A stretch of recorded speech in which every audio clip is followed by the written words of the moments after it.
তো দেখো আমরা অলরেডি ফ্যাক্টোরিয়ালের সাথে পরিচিত হয়ে গেছি।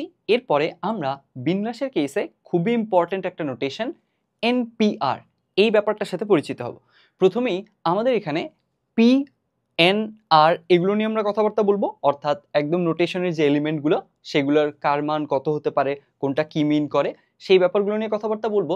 তারপরে এই জিনিসটার যে একটা জেনারেলাইজড ফর্ম আছে, একটা ফর্মুলা আছে, সেই ফর্মুলাটা কিভাবে করে আসলো, সেই ফর্মুলাটা কি, সেই ব্যাপারগুলো নিয়ে আলোচনা করব। তো আমরা শুরু করি। তো দেখো এই যে এনপিআর, এইখানে এই এনপিআর এর কেসে এইটা যেই জিনিসটা মিন করে সেই ব্যাপারটা কিন্তু আমরা একদম আমাদের আজকের আলোচনার শুরুতেই করে ফেলছি। তো চলো আমরা ওইটাতে ব্যাক যাই, তারপরে ওখান থেকে রিলেট করে এটা নিয়ে কথাবার্তা বলি।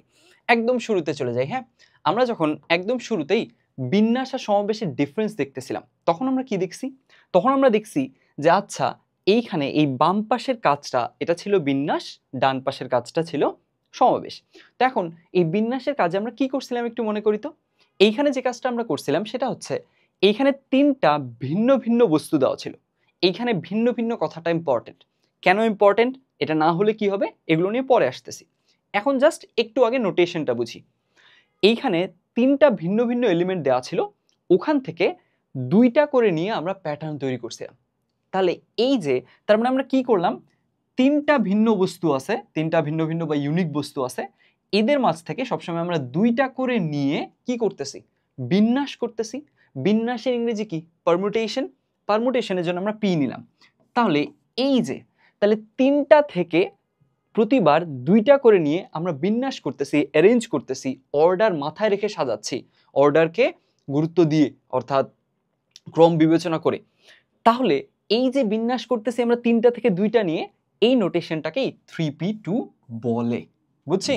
এই যে এইখানকার যে ব্যাপারটা, এখানে আমরা যে কাজটা করছি ওইটাকেই এক্সপ্রেস করার একটা ওয়ে হচ্ছে এনপিআর। এইখানে এন এর রোল প্লে করতেছে 3, আর এর রোল প্লে করতেছে 2। এখন এইখানকার কেসে কথা হচ্ছে এই নোটেশনটার আমাদের কি দরকার, বা এনপিআর দিয়ে আসলে কাজটা কি হবে আমাদের। ঘটনা হলো এইখানে দেখো এই যে এখানে তিনটা বস্তু ছিল, এখান থেকে দুইটা বস্তু নিয়ে আমাদেরকে প্যাটার্ন বানাতে হবে, বিন্যাস করতে হবে, পারমুটেশন করতে হবে। তো এখন এইটার কেসে আমরা না হয় ম্যানুয়ালি ধরে ধরে খুঁজে খুঁজে সবগুলো প্যাটার্ন করে করে করছি। আচ্ছা তুমি এখন নিজে চিন্তা করতো, এইখানে যদি 37টা এলিমেন্ট থাকতো, সবগুলো ভিন্ন ভিন্ন এলিমেন্ট অবশ্যই, এনপিআর এই যে এক্সপ্রেশনটা, এইখানে এন যদি ভিন্ন ভিন্ন সবাই না হয়, সবাই যদি ইউনিক না হয়, রিপিটেশন থাকে, মনে করো এ বি সি তারপর আরেকটা সি, তখন আসলে ওগুলার জন্য ওগুলার বিন্যাসের কেসে তুমি ডিরেক্টলি এনপিআর এই জিনিসটা অ্যাপ্লিকেবলই হবে না। এনপিআর ব্যাপারটা তখনই অ্যাপ্লিকেবল যখন এই এন এর মধ্যে সবাই ভিন্ন ভিন্ন। আচ্ছা তো এখন আমাদের কথায় ফিরে যাই যেখানে ছিলাম, যে এইটার কি দরকার ভাইয়া? এইটার দরকার বা এটার একটা জেনারেল ফর্মের দরকার আছে, কারণ আমাকে 37টা এলিমেন্ট দিল। এই 37টা এলিমেন্ট দিয়ে হুট করে আমাকে বললো সবাই ভিন্ন ভিন্ন। এই 37টা ভিন্ন ভিন্ন এলিমেন্ট থেকে দেওয়ার পরে বললো যে আচ্ছা এখান থেকে 23টা করে এলিমেন্ট নিয়ে তুমি একটু সাজাও। তখন বলো তো এই কাজটা কি এইভাবে এই ম্যানুয়ালি করা খুবই দুঃসাধ্য না? খুবই সময় সাপেক্ষ, এন্ড এখানে ভুলেরও চান্সেস থেকে যাবে কারণ অনেকগুলো এলিমেন্ট। তো আলটিমেটলি আমাদের কি দরকার? আমাদের একটা ফর্মুলেশন দরকার, একটা জেনারেলাইজেশন দরকার, যাতে করে আমরা যে কোনো সংখ্যক বস্তু থেকে, যে কোনো সংখ্যক বস্তু অবশ্যই 10টা থেকে আমরা ছোট সংখ্যক নিব। 10টার বস্তু থেকে তো আমরা 11টা নিতে পারবো না, তাই না? তো আলটিমেটলি এখানে আমি যদি দেখি 10p11, এটা একটা ইনভ্যালিড এক্সপ্রেশন, কারণ 10টা বস্তু থেকে আমি 11টা বস্তু নিব কি করে? 10টা বস্তু থেকে সর্বোচ্চ আমরা 10টাই নিতে পারি। সো আলটিমেটলি এরকম একটা ভ্যালিড এক্সপ্রেশন লিখলে যাতে আমরা খুব সহজেই কতগুলো প্যাটার্ন থাকতে পারে, কতভাবে বিন্যাস করা যাবে, কতভাবে অ্যারেঞ্জ করতে পারবো আমরা অর্ডারকে বা ক্রমকে মাথায় রেখে বিবেচনা করে, সেই জিনিসটা যাতে ডিরেক্ট পেয়ে যাই, এই কারণেই আমাদের কিন্তু এনপিআর এই ব্যাপারটা আসছে। বুঝছি? তাহলে এনপিআর ব্যাপারটার দরকার কি, বা এই ব্যাপারটা বলতে কি বোঝায় আশা করা যায় সেটা ক্লিয়ার হয়েছে। এখন তাহলে আমরা একটু চলে যাই এনপিআর এর পেজটাতে, এই যে এখানে। তাহলে এখন এইখান থেকে আমরা খুব সহজে কি বুঝতে পারতেছি, এই যে পিটা কেন আসছে, পারমুটেশনের ফার্স্ট লেটার পি এর জন্য আসছে। এনটা কি মিন করতেছে? এন মানে হচ্ছে যতগুলো ভিন্ন ভিন্ন ইউনিক, কোনো রিপিটেশন থাকা যাবে না, ওরকম জিনিসপত্র দেয়া থাকবে যেখান থেকে আমি নিয়ে অ্যারেঞ্জ করব, বিন্যাস করব সেটা। আর আরটা হচ্ছে যতগুলোকে নিব, 10টা থেকে 7টা নিব, 10p7, এরকম ব্যাপারটা। ছোট্ট একটা পয়েন্ট, এটা একটু ভালো মতো খেয়াল করো। ব্যাপারটা হচ্ছে এইখানে আমাদের অনেকেরই আপাতত মনে হতে পারে যে আচ্ছা ভাইয়া আর এর মানটা এন এর থেকে ছোট হবে অথবা সমান হবে, প্রিটি এভিডেন্ট, বুঝছি, এটা কোনো সমস্যা নেই। তো এখন কেউ যদি বলে যে আচ্ছা ভাইয়া আর এর মান তাহলে কি জিরো নেওয়া যাবে, নেগেটিভ তো নেওয়া যাবে না, তা তো বুঝাই যাচ্ছে, আর এর মান কি জিরো নেওয়া যাবে, এইখানে অনেকের দ্বিধাদ্বন্দ্ব হতে পারে। অনেকের মতো মনে হতে পারে 10টা জিনিস থেকে শূন্য জিনিস নেওয়াটা আবার কেমন কথা। আমরা যদি লিখি এন এর মান 10 আর এর মান 0 তাহলে কি দাঁড়ায় 10p0। এখন 10p0 এটা কি মিন করতেছে? ব্যাপারটা হচ্ছে আর এর মানটা কিন্তু অনেকেই আমরা ভেবে থাকি যে আচ্ছা এটা শুধুমাত্র পজিটিভ হতে পারবে, আসলে তা না, আর এর মানটা 0 হতে পারবে, আর এর মানটা 0 হওয়াও পসিবল, আর 0 হওয়াও পসিবল।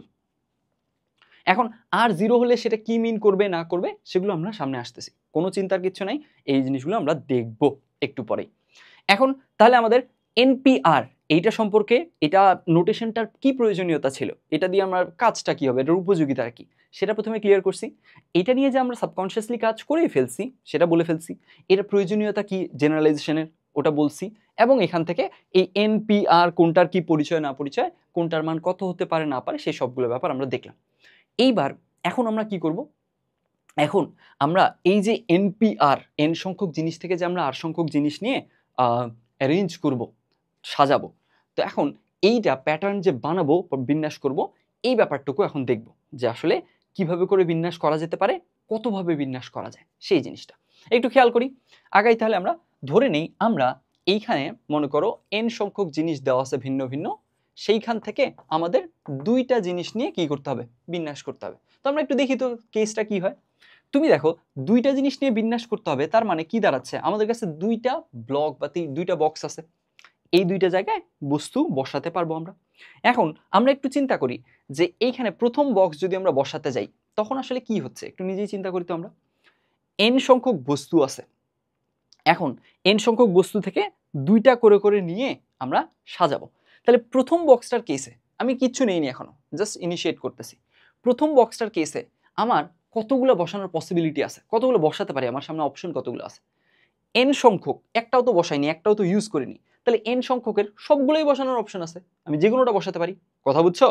আমাকে এ থেকে ই পর্যন্ত দিল, মনে করো 5টা দিল, বললো যে আচ্ছা ঠিক আছে এখানে 2 লেটার দিয়ে তুমি ওয়ার্ড বানাও, মিনিংফুল ওয়ার্ড হওয়া লাগবে না, জাস্ট বানাও একটা প্যাটার্ন। তো এখন প্যাটার্ন বানাতে গিয়ে আমি কি দেখলাম যে প্রথম ঘরে আমি এ বি সি ডি ই যে কোনোটা বসাতে পারি, তাহলে আমার হাতে অপশন সবগুলোই। তার মানে এন সংখ্যক যদি আমাকে দেওয়া থাকে ভিন্ন ভিন্ন জিনিস, প্রথম ঘরের জন্য অপশন আমার এন, সবগুলোই যে কোনোটা আমরা বসাতে পারি। এরপর এখন দেখো, এখন কথা হলো ধরে নাও প্রথম ঘরে আমি এ বসালাম, এইবার দেখো তো আমার অপশন কি একটা কমে গেল না? দ্বিতীয় ঘরের জন্য আমার কিন্তু অপশন আর এ নাই, তখন আমার option B C D E 4টা। তা আলটিমেটলি এখানে তুমি এ না চুজ করে সি চুজ করলো, ব্যাপারটা একই, ডি চুজ করলো, ব্যাপারটা একই, তুমি যেটাই চুজ করো না কেন প্রথম ঘরের জন্য দ্বিতীয় ঘরের জন্য ব্যাপারটা কিন্তু ওই ঘুরে ফিরে একটা অপশন তোমার কমে যাচ্ছে। তাহলে এন সংখ্যক জিনিস ছিল, এখন প্রথম ঘরে তোমার বসানোর মতো অপশন এন, একটা বসায় ফেললা, তাহলে এবার দ্বিতীয় ঘরের জন্য দ্বিতীয় ঘরে বসানোর মতো অপশন কয়টা, বসানোর মতো অপশন হচ্ছে n-1। বুঝলাম? তাহলে এখন দেখো তো এই যে n ইন্টু, এখন n আর n-1 এই জিনিসটা থেকে গেল, তাহলে আমরা কি বলতে পারি, তাহলে আমরা বলতে পারতেছি যে আচ্ছা তার মানে n সংখ্যক জিনিস থেকে আমরা যদি দুইটা করে করে নিয়ে বিন্যাস করতে চাই, পারমুটেশন করতে চাই, আমরা সাজাই, প্যাটার্ন সাজাই, তাহলে আসলে কতগুলা প্যাটার্ন বানানো সম্ভব, প্যাটার্ন বানানো সম্ভব n ইন্টু n-1। এখন আমার প্রশ্ন হচ্ছে এখানে গুণ কেন করলাম, এই গুণের বেসিকটা কেন গুণ করলাম সেটার উত্তরটা জানার জন্য শুরুতেই আমরা কাউন্টিং এর নিয়ম, গণনার গুণনবিধি পড়ছি, বুঝছি? সবগুলা ডট কিন্তু আমরা কানেক্ট করতে পারবো, জাস্ট একটু ধৈর্য ধরে বুঝে বুঝে জিনিসগুলো আগাতে হবে, অবশ্যই আমরা সবগুলো ডট ইনশাল্লাহ কানেক্ট করতে পারবো। তাহলে এইখানে কেন গুণ করছি, এইখানে গুণ করছি কারণ হচ্ছে এখানে গণনার গুণনবিধি আসতেছে। কি করে গণনার গুণনবিধি আসলো? গণনার গুণনবিধির কেসে একটা কাজের সার্টেন একটা স্টেপের জন্য, ওই স্টেপের প্রত্যেকটার জন্য আরো অনেকগুলো উপায় থাকে। ওই যে উদাহরণ দিছিলাম 25 জন স্টুডেন্ট, সবার জন্য 10টা করে বই, তো ঠিক এখানেও তাই। এইখানে আমি এ বসাই, বি বসাই, সি বসাই, ডি বসাই, ই বসাই, যাই বসাই না কেন, যাই বসাই ওর প্রত্যেকটার জন্য পরের ঘরে অপশন আসলে 4টা, এ বসালেও অপশন 4টা, বি বসালেও 4টা, সি বসালেও 4টা, এরকম ভাবে যেটাই বসাই না কেন অপশন 4টা। তাহলে আমরা বলতে পারি যে আচ্ছা এইখানে n সংখ্যক অপশনের প্রত্যেকটার জন্য পরের ঘরে অপশন কয়টা, n-1, দ্যাটস ওয়াই তারা গুণ হচ্ছে। বুঝছি? এইটার প্রত্যেকটার জন্য ওপরটাতে এত, দ্যাটস ওয়াই গুণগুলো হচ্ছে। তাহলে আলটিমেটলি আমাদের NP2 এটার ভ্যালু পেয়ে গেলাম, n × n-1 হবে, প্রিটি এভিডেন্ট, চলে গেল। এরপরে এখন তুমি একটু নিজেই চিন্তা করো তো, এই ব্যাপারটাকে আমরা একটু এইখান থেকেই জাস্ট জিনিসটাকে একটু বিস্তৃত করি, একটু জাস্ট ভাস্ট বানাই, ধীরে ধীরে স্প্রেড করি। তাহলে এখান থেকে আমাদের যদি দুইটা না থাকে আমাদের যদি তিনটা থাকতো, কি হতো বলতো? তিনটা থাকলেও এই প্রথম দুইটা কেস তো সেমই হতো, n সংখ্যক এলিমেন্ট আছে, এখান থেকে এবার আমাদের নিতে হবে তিনটা যদি নিতে হয়, প্রথম ঘরে একটাও বসাইনি, তার মানে আমার অপশন বসানোর মতো অপশন কয়টা? n, সবগুলাই বসালাম। একটা বসাই ফেললাম, আমার এক অপশন একটা কমে গেল, এরপরে অপশন একটা কমে গেল, তখন এখান থেকে তার মানে বোঝাই যাচ্ছে যে n-1 সংখ্যক এখানে অপশন আছে। এইখানে আরেকটা বসাই ফেললাম, দুইটা বসানো হয়ে গেল, তাহলে এই ঘরের জন্য অপশন কতগুলা? n-2 সংখ্যক। তাহলে NP3 এর মান কত হবে বলতো? NP3 এর মান হবে n × n-1 × n-2। আবারও গুণ কেন হলো এবার তোমরা উত্তর দিবা। এই জিনিসটা আই হোপ বুঝে গেছে যে কেন গুণ হচ্ছে এই গাছগুলোতে। এখন এইবার তার মানে আমরা এইখান থেকে একটা প্যাটার্ন পেয়ে যাচ্ছি না? দেখো তো, এখন তুমি এই জিনিসটা খুব ক্লিয়ারলি বুঝতে পারতেছো যে অবশ্যই NP2, NP3, NP4 এ যদি যাই, n থেকে এক এক করে কমবে, তারপর কয়টা জিনিস গুণ হবে?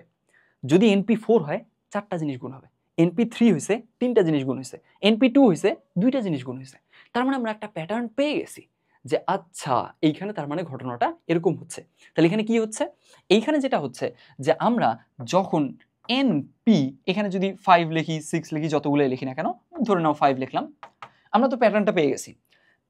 তাহলে যেটা হচ্ছে n থেকে শুরু হচ্ছে গুণ হওয়া, তারপরে এক এক করে কমতেছে, কতগুলো গুণ হবে? 5টা গুণ হবে।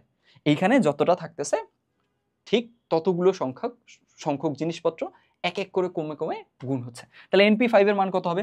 n × n-1, n-2, 3টা হলো n-3, 4টা হলো n-4, এই পাঁচটা গুণ হলেই MP5 এর ভ্যালু আমরা পেয়ে গেলাম।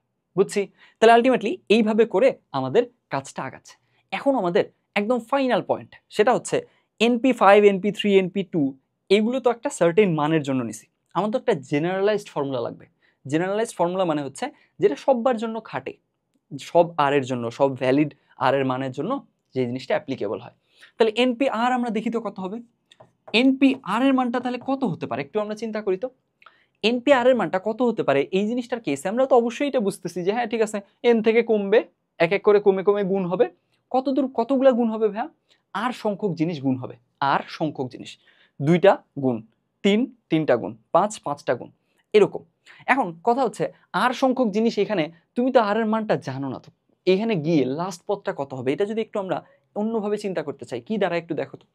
তুমি একটু দেখো, যখন এইখানে আসছে 2, এই জায়গাটায় যখন 2 আসছে, তুমি দেখো তো লাস্ট পদটা কি হয়েছে? গুণের n-1 হয়েছে না? যখন এখানে 3 আসছে n-2 হয়েছে। তাহলে যখন 5 আসছে তখন কি হয়েছে? n-4 হয়েছে। তাহলে যখন আর আসবে তখন কি হবে? বুঝাই যাচ্ছে আর আসলে সবসময় কি হচ্ছে, এই যে এখানে যেটা থাকতেছে n মাইনাস ওইটা +1 হচ্ছে। ভালো মতো বুঝো, এইখানে যদি আমি এই n থেকে 2 বাদ দিতাম তাহলে কত দাঁড়াতো? n-2 দাঁড়াতো, তাই না? কিন্তু এখানে দেখো লাস্ট পদটা কি আসছে? n-2 +1, যার কারণে n-1 হয়ে গেছে। ঠিক একই এখানেও। এখন এখানে দেখো n-3 হতে পারতো, কিন্তু কি হলো? +1, তার মানে n-2 হলো। এখানেও তাই, n-5 যদি আমরা মাইনাস করি তাহলে n-5 দাঁড়ায়, এখান থেকে এটা মাইনাস করলে, কিন্তু আমাদের জাস্ট কি হচ্ছে? +1 হচ্ছে, যার কারণে n-4 হয়ে যাচ্ছে একদম এই লাস্ট টার্মটা। এখন এটা কেন হচ্ছে? কারণ খুব সহজ, কারণ আমি তো আলটিমেটলি শুরুটা করিনি n-1 দিয়ে।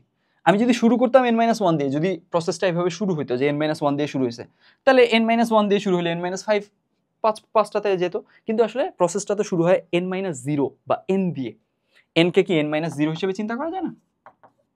এইটা মিন করতেছে আর কি। তো একটা এক্সট্রা টার্ম তো এখানে আছে, দ্যাটস ওয়াই ওখানে 5 পর্যন্ত যেতে পারতেছে না, n-5 পর্যন্ত যেতে পারতেছে না, n-4 হচ্ছে। তাহলে এইখানে আমাদের তো আমরা প্যাটার্নটা খুব ভালো মতো বুঝে গেছি, আমরা কতগুলা গুণ হবে, কিভাবে হচ্ছে, লাস্ট পদ কত, সব বুঝে গেছি। এখন জাস্ট লিখবো, বুঝছি? তাহলে লিখে ফেলি। এখন NPR তার মানে এইখানকার কেসে আমরা দেখতেছি n আসবে, তারপরে n-1 আসবে, n-2 আসবে, এইভাবে চলতে থাকবে। এখন কতদূর গিয়ে গুণ হবে ভাইয়া? লাস্ট পদটা কি হবে? লাস্ট পদটা কি হবে আমরা তো বুঝে গেছি। লাস্ট পদ কি হবে? লাস্ট পদ হবে n মাইনাস এই r, যেখানে এই যে n মাইনাস আর, জাস্ট n মাইনাস আর হবে প্লাস 1 হবে। এখন এই প্লাস 1টা কেন হয় সেটা সহ আমি কিন্তু বলে দিছি, বুঝা গেল? এই তো, তাহলে এখন এনপিআর এর এক্সপ্রেশন হচ্ছে এইটা হচ্ছে এনপিআর এর এক্সপ্রেশন। এখন তাহলে এবার এনপিআর এর এক্সপ্রেশন আমরা এইভাবে করে লিখতে পারি, এটা তুমি ফর্মুলা আকারে ইউজ করতে পারো। এটা একটু আমরা বক্স করে ফেলি, হ্যাঁ, এটা কিন্তু ফর্মুলা আমরা ডিরাইভ করে ফেললাম, বুঝো। আমরা কিন্তু ফর্মুলাটা সরি এটার কালারটা, ফর্মুলা কিন্তু আমরা ডিরাইভ করে ফেলছি এইখান থেকে।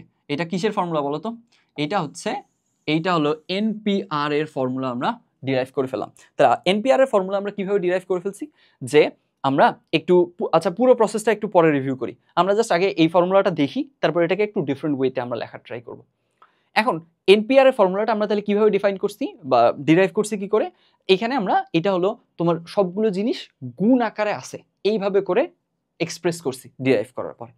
এখন এইখানে তুমি একটা জিনিস একটু খেয়াল করো তো, আমরা জাস্ট কিছুক্ষণ আগেই ফ্যাক্টোরিয়াল সম্পর্কে শিখছি না? ফ্যাক্টোরিয়ালের ধারণা, ফ্যাক্টোরিয়াল ব্যাপারটা বলতে কি বুঝায় না বুঝায় সেগুলো জিনিস জানছি। তো এখন এবার আমরা চাচ্ছি যে আচ্ছা এই যে এনপিআর এর ফর্মুলাটা, এটাকে একটু ফ্যাক্টোরিয়াল দিয়ে এক্সপ্রেস করতে। বুঝছো কথাটা? আমার পয়েন্টটা বুঝছো?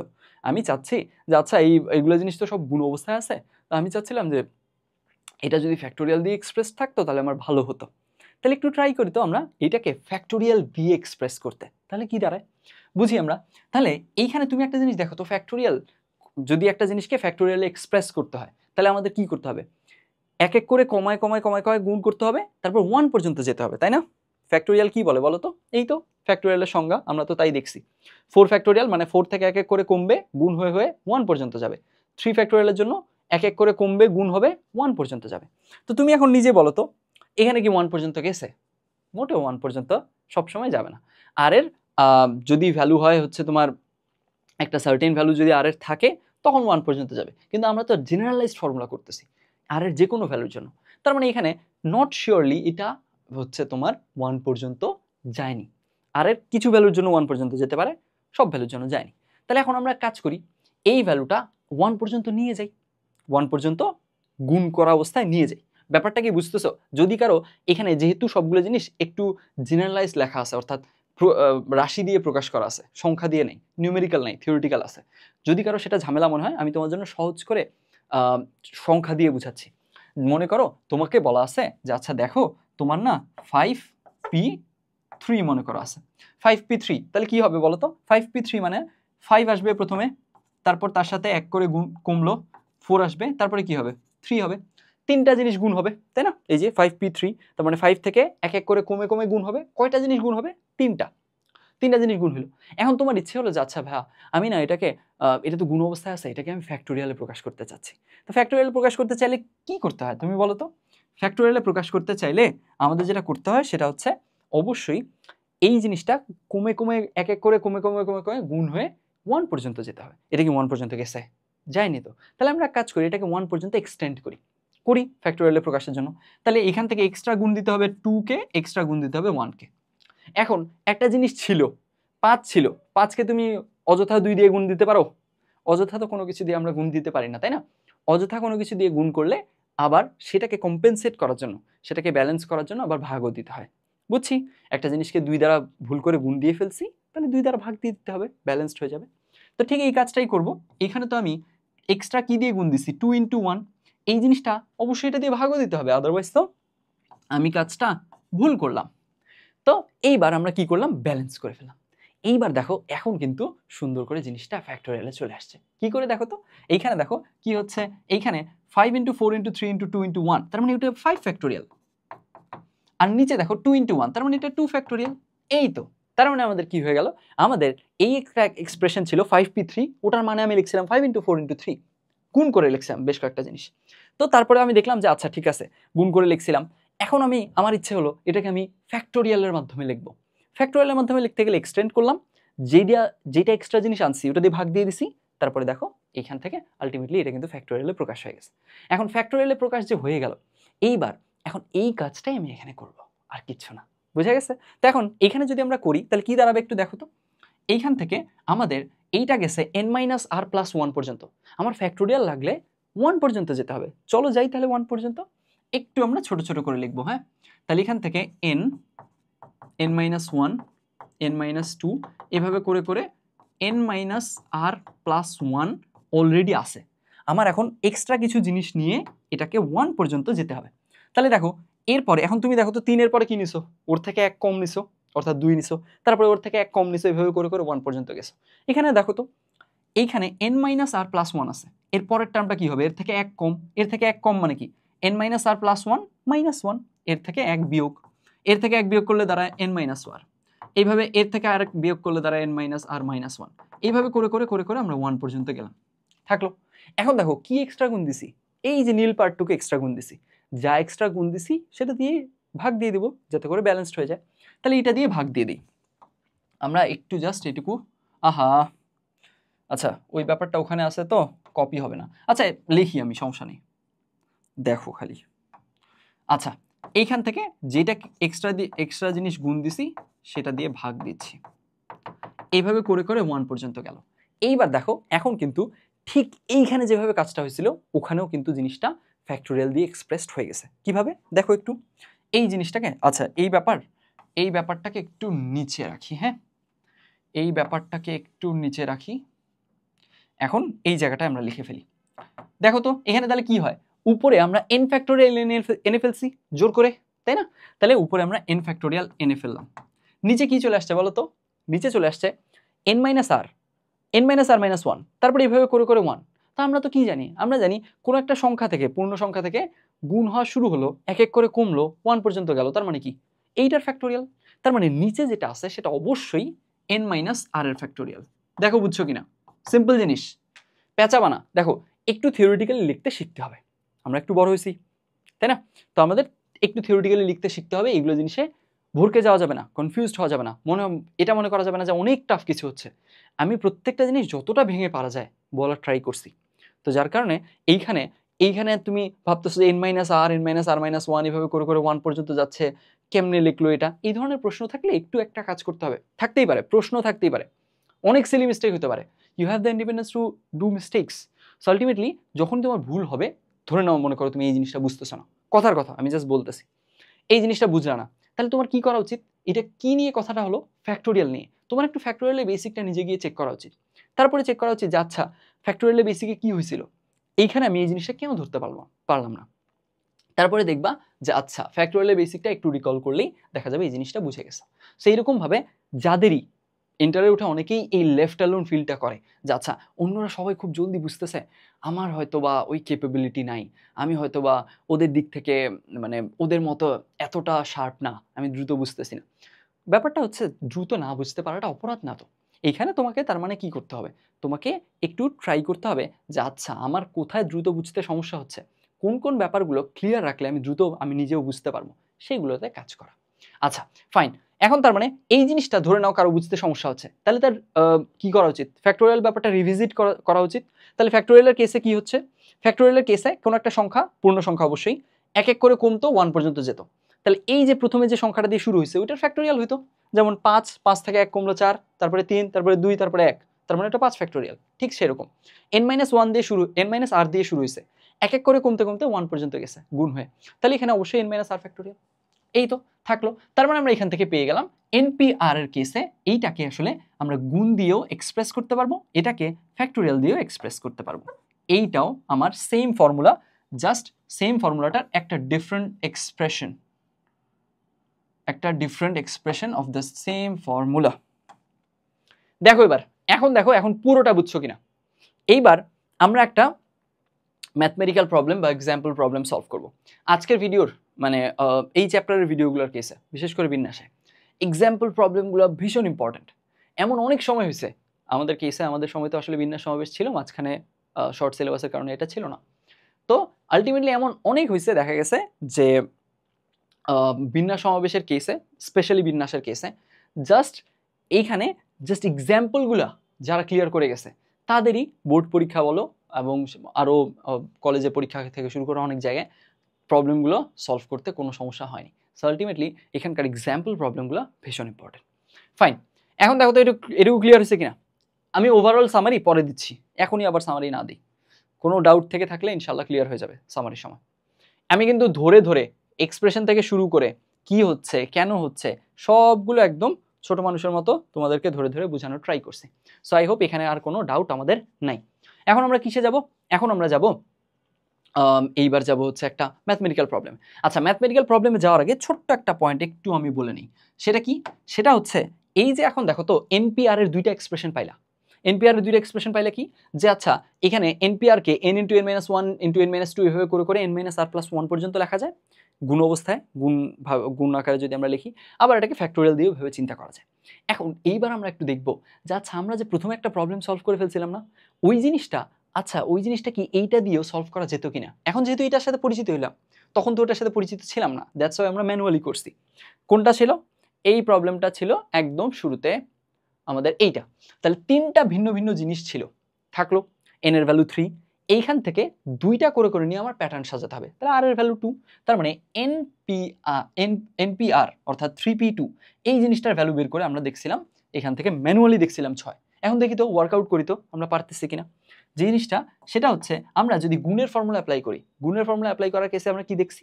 আমরা দেখছি যে আচ্ছা এইখান থেকে কি হয় 3p2 তার মানে হচ্ছে 3 থেকে এক এক করে কমায় কমায় গুণ করব।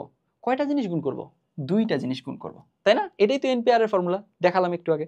তাহলে এখান থেকে তাই করি আমরা। তাহলে 3 থেকে এক এক করে কমায় গুণ করব কয়টা জিনিস? দুইটা জিনিস। এই যে দুইটা হয়ে গেল, শেষ। তাহলে 3 ইন্টু 2 তার মানে 6 হবে, থাকলো। এইটা গুণের দিক থেকে চিন্তা করে লিখতে পারলাম। আচ্ছা এই ব্যাপারটাকে আমরা কি ফ্যাক্টোরিয়াল দিয়ে লিখতে পারি? অবশ্যই লিখতে পারি। ফ্যাক্টোরিয়াল দিয়ে লেখার কেসে কি দেখছিলাম? ফ্যাক্টোরিয়াল দিয়ে লেখার কেসে দেখছিলাম আমরা যেটার ফর্মুলা হলো n factorial by n minus R factorial. কেন হয়, কিভাবে হলো, সেই সবগুলো জিনিস এইটা ফর্মুলা আসছে কোত্থেকে ডিরাইভ করে টোটালি দেখাইছি কিন্তু। সো আলটিমেটলি এইখানে ডাউট থাকার কথা না। তার মানে আমরা কি দেখছি যে npr কে আবার n factorial by n minus R factorial লেখা যায়। তো ওই অনুযায়ী আমরা বের করে ফেলি ফ্যাক্টোরিয়াল দিয়ে। তাহলে উপরে হচ্ছে 3 ফ্যাক্টোরিয়াল, নিচে হলো 3 মাইনাস 2 ফ্যাক্টোরিয়াল, থাকলো। এখন দেখো 3 ফ্যাক্টোরিয়াল মানে কত? 3 ফ্যাক্টোরিয়াল মানে হচ্ছে 6, আর 3 মাইনাস 2 মানে 1 ফ্যাক্টোরিয়াল। 1 ফ্যাক্টোরিয়াল মানে 1, এই তো 6ই থেকে গেল। বুঝা গেছে? সো আলটিমেটলি আমরা এখান থেকে কিন্তু মানটা যে আসলে এরকম হবে এইটা গতবার ম্যানুয়ালি করছিলাম, এইবার কিন্তু আমরা একটা ম্যাথমেটিক্যাল টুল পাইছি, একটা নোটেশন পাইছি, ওইটার হেল্প নিয়ে কাজগুলো করতে পারতেছি।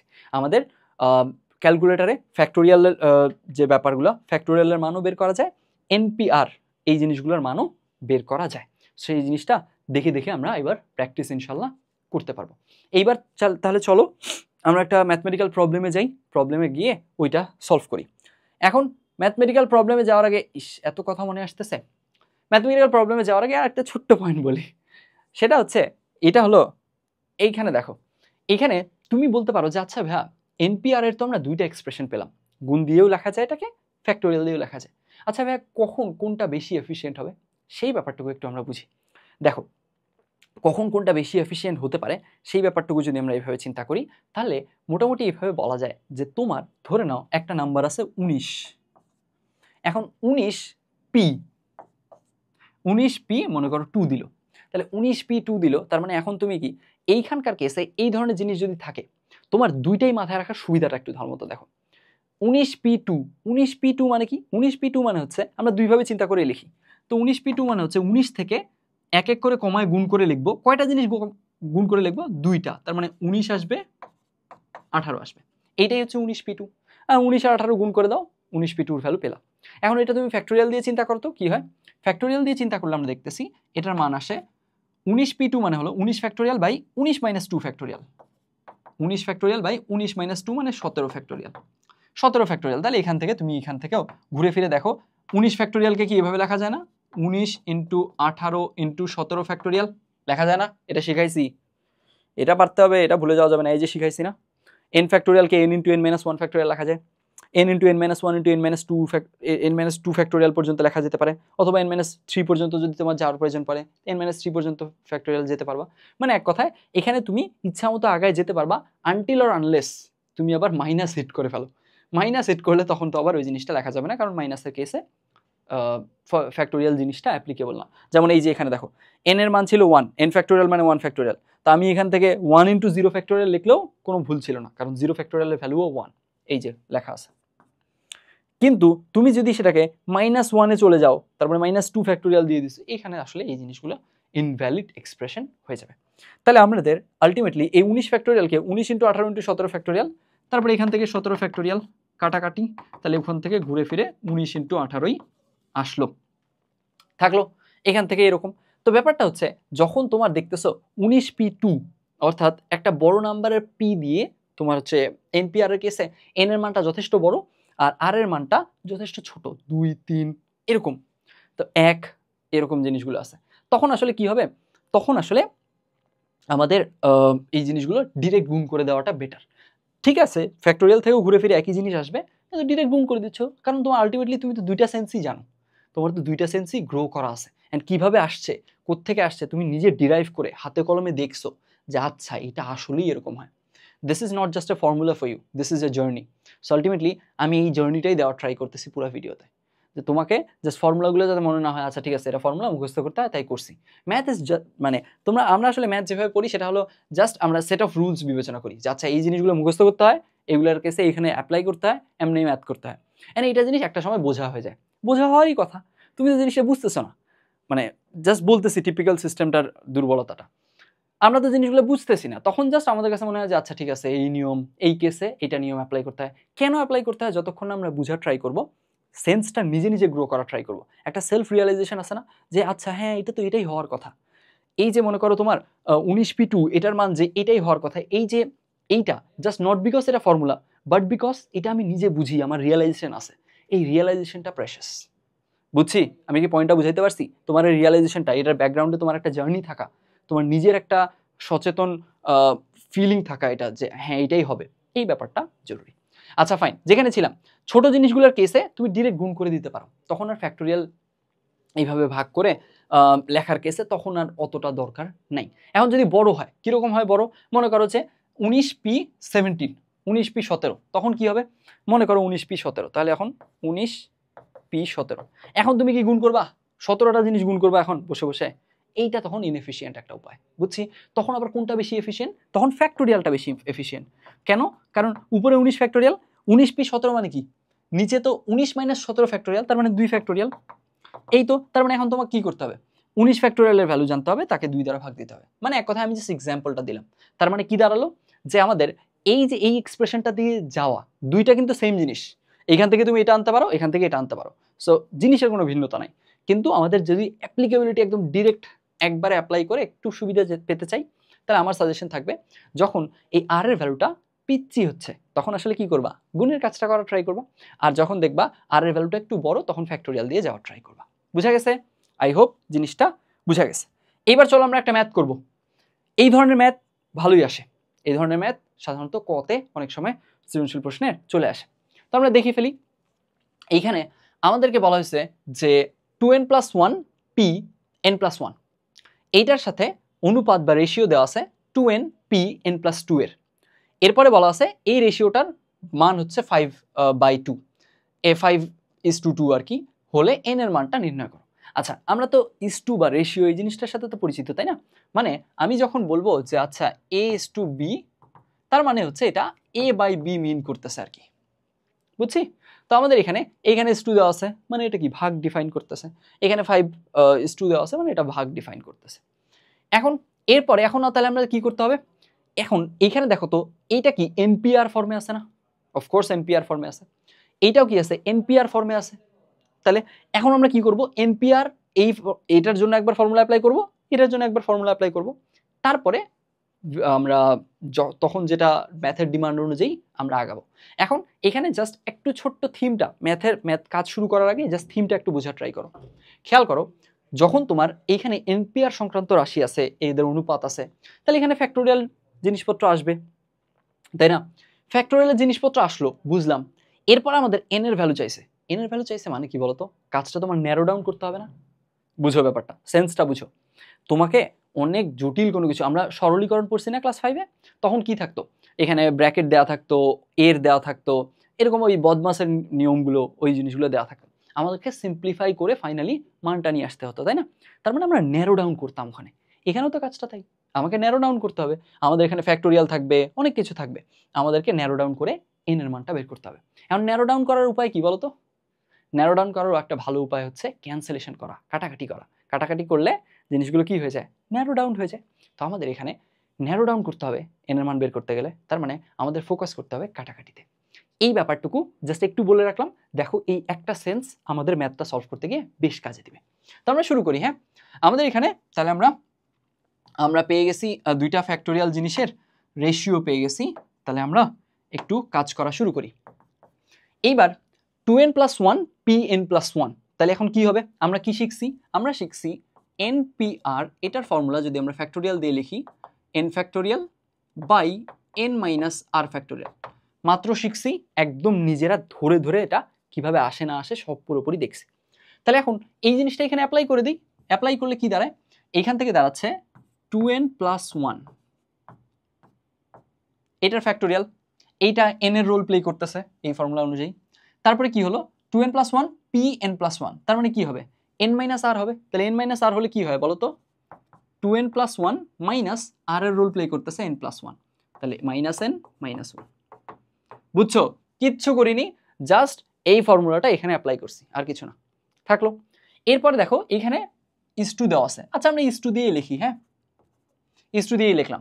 এরপরে কি হবে, এখানে 2n pn + 2, এখন এখানে 2nটা n এর রোল প্লে করতেছে, n + 2টা r এর রোল, তার মানে এখান থেকে আবারও আমরা ফর্মুলা অ্যাপ্লাই করব। ফর্মুলা উপরে লেখাই আছে, তাহলে 2n ফ্যাক্টোরিয়াল, নিচে কি হবে n - r, এইটা থেকে এটা বাদ দিয়ে ফ্যাক্টোরিয়াল লিখতে হবে, 2n - n - 2 ফ্যাক্টোরিয়াল। থাকলো। এইটা ইজ ইকুয়াল টু কি 5:2, তার মানে 5/2 থাকলো। বুঝলাম। এরপরে আসি আমরা, এখন দেখো তো এখানে কি লেখা যায়, 2n + 1 - n - 1, তাহলে এই +1 আর -1 তো চলে গেল, থাকলো। 2n - n মানে কত, দুইটা n থেকে একটা n বাদ দিছো, তার মানে একটা n পড়ে আছে, শুধু n পড়ে আছে। তাহলে এখান থেকে আমরা এইটার পরিবর্তে শুধু n ফ্যাক্টোরিয়াল লিখে দিতে পারবো। বুঝলাম। এরপর এখন এখানে আসো, এখানে 2n - n - 2, তাহলে 2n থেকে একটা n বাদ, তার মানে আরেকটা n পড়ে আছে, তার মানে n - 2 ফ্যাক্টোরিয়াল। জাস্ট কাজগুলো আগাচ্ছি ধীরে ধীরে, এই জিনিস থাকলো। এইবার এখন দেখো, এবার একটু চিন্তা করো তো, আমাদের এখানে এই যে ইস টু জিনিসটা, এটা কি একটা ভাগ ডিফাইন করতেছিল না? ভাগ ডিফাইন করতেছিল মানে কি বলতো, মানে হচ্ছে এইটা উপরে আছে, এইটা একটা ভগ্নাংশের লব আকারে আচরণ করতেছে, আর এটা হর, তাই না? দেখো এই যে a:b মানে তো a/b, তার মানে কি এটা হচ্ছে এই পুরো পার্টটুকু, এই পার্টটুকু হচ্ছে ভগ্নাংশের লব, আর এই পার্টটুকু হচ্ছে ভগ্নাংশের হর। এখন যখন আমরা তো ভগ্নাংশের লব হর যদি বুঝে যাই, তাহলে ভগ্নাংশের কেসে আমরা যখন ভাগ দিতাম কি হতো বলতো, যদি এই ধরনের কিছু থাকে a/b ভাগ হচ্ছে c/d, তাহলে কি হতো, a/b তো উপরেরটা একদম ঠিকঠাক থাকতো, আর নিচেরটা যদি আমি গুণ দিয়ে লিখি নিচেরটা উল্টে যেত, অর্থাৎ d/c হতো। তো এখানে ভগ্নাংশ ইস টু দেওয়া আর ভাগ দেওয়া সেম কথা। তাহলে এইখান থেকে এই ভাগটাকে যদি আমি গুণ করতে চাই কি হবে, এই যে লেটার ভগ্নাংশটা, যে এই হর যেটা, এই যে c/d এর রোল প্লে করতেছে যেটা, এটা কি হবে, উল্টে যাবে না? তো আমরা এক কাজ করি, গুণ দিয়ে লিখি, উল্টায় ফেলি। আই হোপ বুঝতে কারো কোনো ঝামেলা হয়নি, আই হোপ এটা বোঝাতে পারছি যেটা গুণ দিয়ে লিখলে কেন উল্টে যাবে। তাহলে এখন উল্টায় ফেলি, তাহলে কি দাঁড়ায় 2n + 1 factorial by n factorial, এটা যা ছিল তাই থাকবে, গুণ দিয়ে লিখতেছি এটা উল্টে যাবে, তার মানে হবে n - 2 factorial by 2n factorial. এই থাকলো। এখন আমাদের কাজটা, এখন একটু আমরা বুঝি যে কি হইতে এইখানে। এরপর এখন দেখো আমাদের কি এসে, আমরা কি বলছিলাম ম্যাথের শুরু করার আগেই, যে আমাদেরকে n এর মান বের করতে হবে, তার মানে অনেক কিছু আছে এখানে, ফ্যাক্টোরিয়াল আছে, এটা ওটা অনেক কিছু আছে, ন্যারো ডাউন করে n পর্যন্ত লিড করতে হবে, n পর্যন্ত যেতে হবে, n এর ভ্যালুটা বের করতে হবে। তাহলে এই যে n এর ভ্যালু বের করতে হবে, তাহলে আমাদের এখান থেকে কি করতে হবে, ন্যারো ডাউন করতে হবে। ন্যারো ডাউন করতে হবে মানে কি, ক্যান্সেলেশন একটা ভালো ওয়ে ন্যারো ডাউন করার, তাই না? তো এখন এইখানে দেখো তো কি আছে, এইখানে কিন্তু উপরে নিচে এইখানে চারটা টার্মেই কি আছে, ফ্যাক্টোরিয়াল আছে। তো আমরা কি শিখছি, আমরা এইখানে যখন ফ্যাক্টোরিয়াল পড়ছিলাম তখন তোমাদেরকে আমি বলছিলাম যে আচ্ছা দেখো একটা ফ্যাক্টোরিয়ালকে এইভাবে ভেঙে n ফ্যাক্টোরিয়ালকে n × n - 1 ফ্যাক্টোরিয়াল লেখা যায়, আরও যদি ভাঙতে চাই n - 2 ফ্যাক্টোরিয়াল লেখা যায়, এভাবে ভেঙে ভেঙে আগানো যায়। এখন কথা হচ্ছে এই ভেঙে ভেঙে আগানোর সুবিধা কি, সুবিধাটাও বলে দিছিলাম। সুবিধা হচ্ছে এইভাবে ভেঙে ভেঙে আগানোর সুবিধা হলো আমাদের যদি উপরে নিচে দুই জায়গায় কি থাকে ফ্যাক্টোরিয়াল থাকে তখন আমরা জাস্ট কি করতে পারবো, তখন আমরা বড়টাকে বিস্তৃত করে দিব, বিস্তৃত করে দিলে কাটাকাটি যাওয়ার বা ক্যান্সেলেশন হওয়ার চান্সেস থাকবে, জিনিসটা ছোট হয়ে আসবে। দেখো তাই হয়েছে না এখানে, n-1 factorial by n-3 factorial কে বড়? n-1 factorial. n এর মান তুমি যে কোনো ভ্যালিড ভ্যালু ধরো, 10 ধরো, এরকম। তাহলে আলটিমেটলি এটা বড়, তাহলে এটাকে ভাঙি আমরা একটু। কতদূর পর্যন্ত ভাঙবো ভাইয়া? যতক্ষণ না নিচেরটা আসতেছে, তাই না? ছোটটা যতক্ষণ না আসতেছে, তাহলে একটু ভাঙি আমরা। n-1 কে ভাঙবো, n-1 n2 কত হবে? n-2 ফ্যাক্টোরিয়াল লেখা যায়। n-2 ফ্যাক্টোরিয়াল নিচে আছে না, তাহলে আরেকবার আগাই, তাহলে n-3 ফ্যাক্টোরিয়াল লেখা যায়। n-3 ফ্যাক্টোরিয়াল নিচেও n-3 ফ্যাক্টোরিয়াল আছে, এই যে ক্যান্সেল হয়ে গেল। তাহলে আলটিমেটলি এইটুকুর মান পড়ে থাকলো শুধু n-1 ইন্টু n-2। বোঝা গেছে? এই যে এই জিনিসটা এখানে শিখাইছিলাম, এইটার অ্যাপ্লিকেশনই এখন পাচ্ছি। দেখো এখন এইখানে এই পুরো ব্যাপারটাকে তো আমার ন্যারো ডাউনই করতে হবে। এখন ন্যারো ডাউন করতে হবে, তাহলে কি করবো আমরা? উপর থেকে আমরা দেখবো ফ্যাক্টোরিয়ালগুলা এবং এর কাছাকাছি ফ্যাক্টোরিয়াল, বুঝছি? উপর থেকে একটা করে টার্ম দেখবো এবং এটার কাছাকাছি ফ্যাক্টোরিয়াল দেখবো, যে আচ্ছা ঠিক আছে ওইটার কাছাকাছি মান কোথায়, যাতে করে ক্যান্সেলেশনটা কুইক হয়ে আমরা মান পর্যন্ত যেতে পারি। তাহলে দেখো এখন 2n+1 ফ্যাক্টোরিয়াল, এইটার কাছাকাছি মান নিচে কে আছে বলতো? কে বেশি কাছাকাছি? অবশ্যই বোঝা যাচ্ছে 2n+1 ফ্যাক্টোরিয়াল, আর নিচে আছে 2n ফ্যাক্টোরিয়াল। তো আমরা কি করব? আমরা এই দুইটার মাঝে ক্যান্সেলেশন করার প্ল্যান করব। সিম্পল। n-2 ফ্যাক্টোরিয়াল আছে, এর কাছাকাছি কে আছে? n-2 এর ফ্যাক্টোরিয়ালের কাছাকাছি আছে n ফ্যাক্টোরিয়াল। তাহলে এই দুইটার মাঝে আমরা কি করব? ক্যান্সেলেশন করার প্ল্যান করব। That's it. তাহলে করে ফেলি আমরা। এইখান থেকে ক্যান্সেলেশন করার প্ল্যানের কেসে আমরা কি করতাম? বড়টাকে ভাঙতাম, ততদূর পর্যন্ত ভাঙবো যতক্ষণ না ছোটটা পাচ্ছি। তাহলে ভাঙি। 2n+1 আর 2n, এই দুইটাকে যে পেয়ার করছি এদের মাঝে বড় কে? 2n+1। 2n+1 কে ভাঙবো কতদূর পর্যন্ত? যতক্ষণ না 2n পাচ্ছি। তাহলে ভাঙি। 2n+1, প্রথমেই 2n+1 পাবো, থাকলো। এরপরে কি হবে? এখান থেকে 1 কমবে, তার মানে 2n আসবে। 2n ফ্যাক্টোরিয়াল দেওয়া যায়। 2n কি আছে? হ্যাঁ 2n ই আছে, তাহলে আর আগাতে হবে না, চলে গেল, থাকলো। এরপরে তাহলে এই যে কোনাকুনি এই পেয়ারের কাজ শেষ, এই পেয়ারের কাজে আসো। এই পেয়ারের কাজ করলে এইখানে n-2 ফ্যাক্টোরিয়াল বড় না n ফ্যাক্টোরিয়াল বড়? অফকোর্স n ফ্যাক্টোরিয়াল বড়। তাহলে n ফ্যাক্টোরিয়াল বড়, এইটাকে ভাঙবো কতক্ষণ ভাঙবো? যতক্ষণ না n-2 ফ্যাক্টোরিয়াল আসতেছে। তাহলে ভাঙি। n ইন্টু n-1, এখানে ফ্যাক্টোরিয়াল দেওয়া যায়, n-1 ফ্যাক্টোরিয়াল আছে? নাই, তাহলে আরেকটু ভাঙতে হবে। তাহলে এইবার আরেকটু ভাঙতে হবে, তাহলে আরও আগাই। এরপরের টার্মটা কি হবে? n-2 ফ্যাক্টোরিয়াল থাকলো। এই যে n-2 ফ্যাক্টোরিয়াল তো পেয়ে গেছি, এইটাই তো আমাদের দরকার, উপরে আছে, ক্যান্সেল করা যাবে, তাহলে আমরা করে ফেলি। তাহলে n-2 ফ্যাক্টোরিয়াল উপরে থাকলো, এখানে থাকলো 2n ফ্যাক্টোরিয়াল।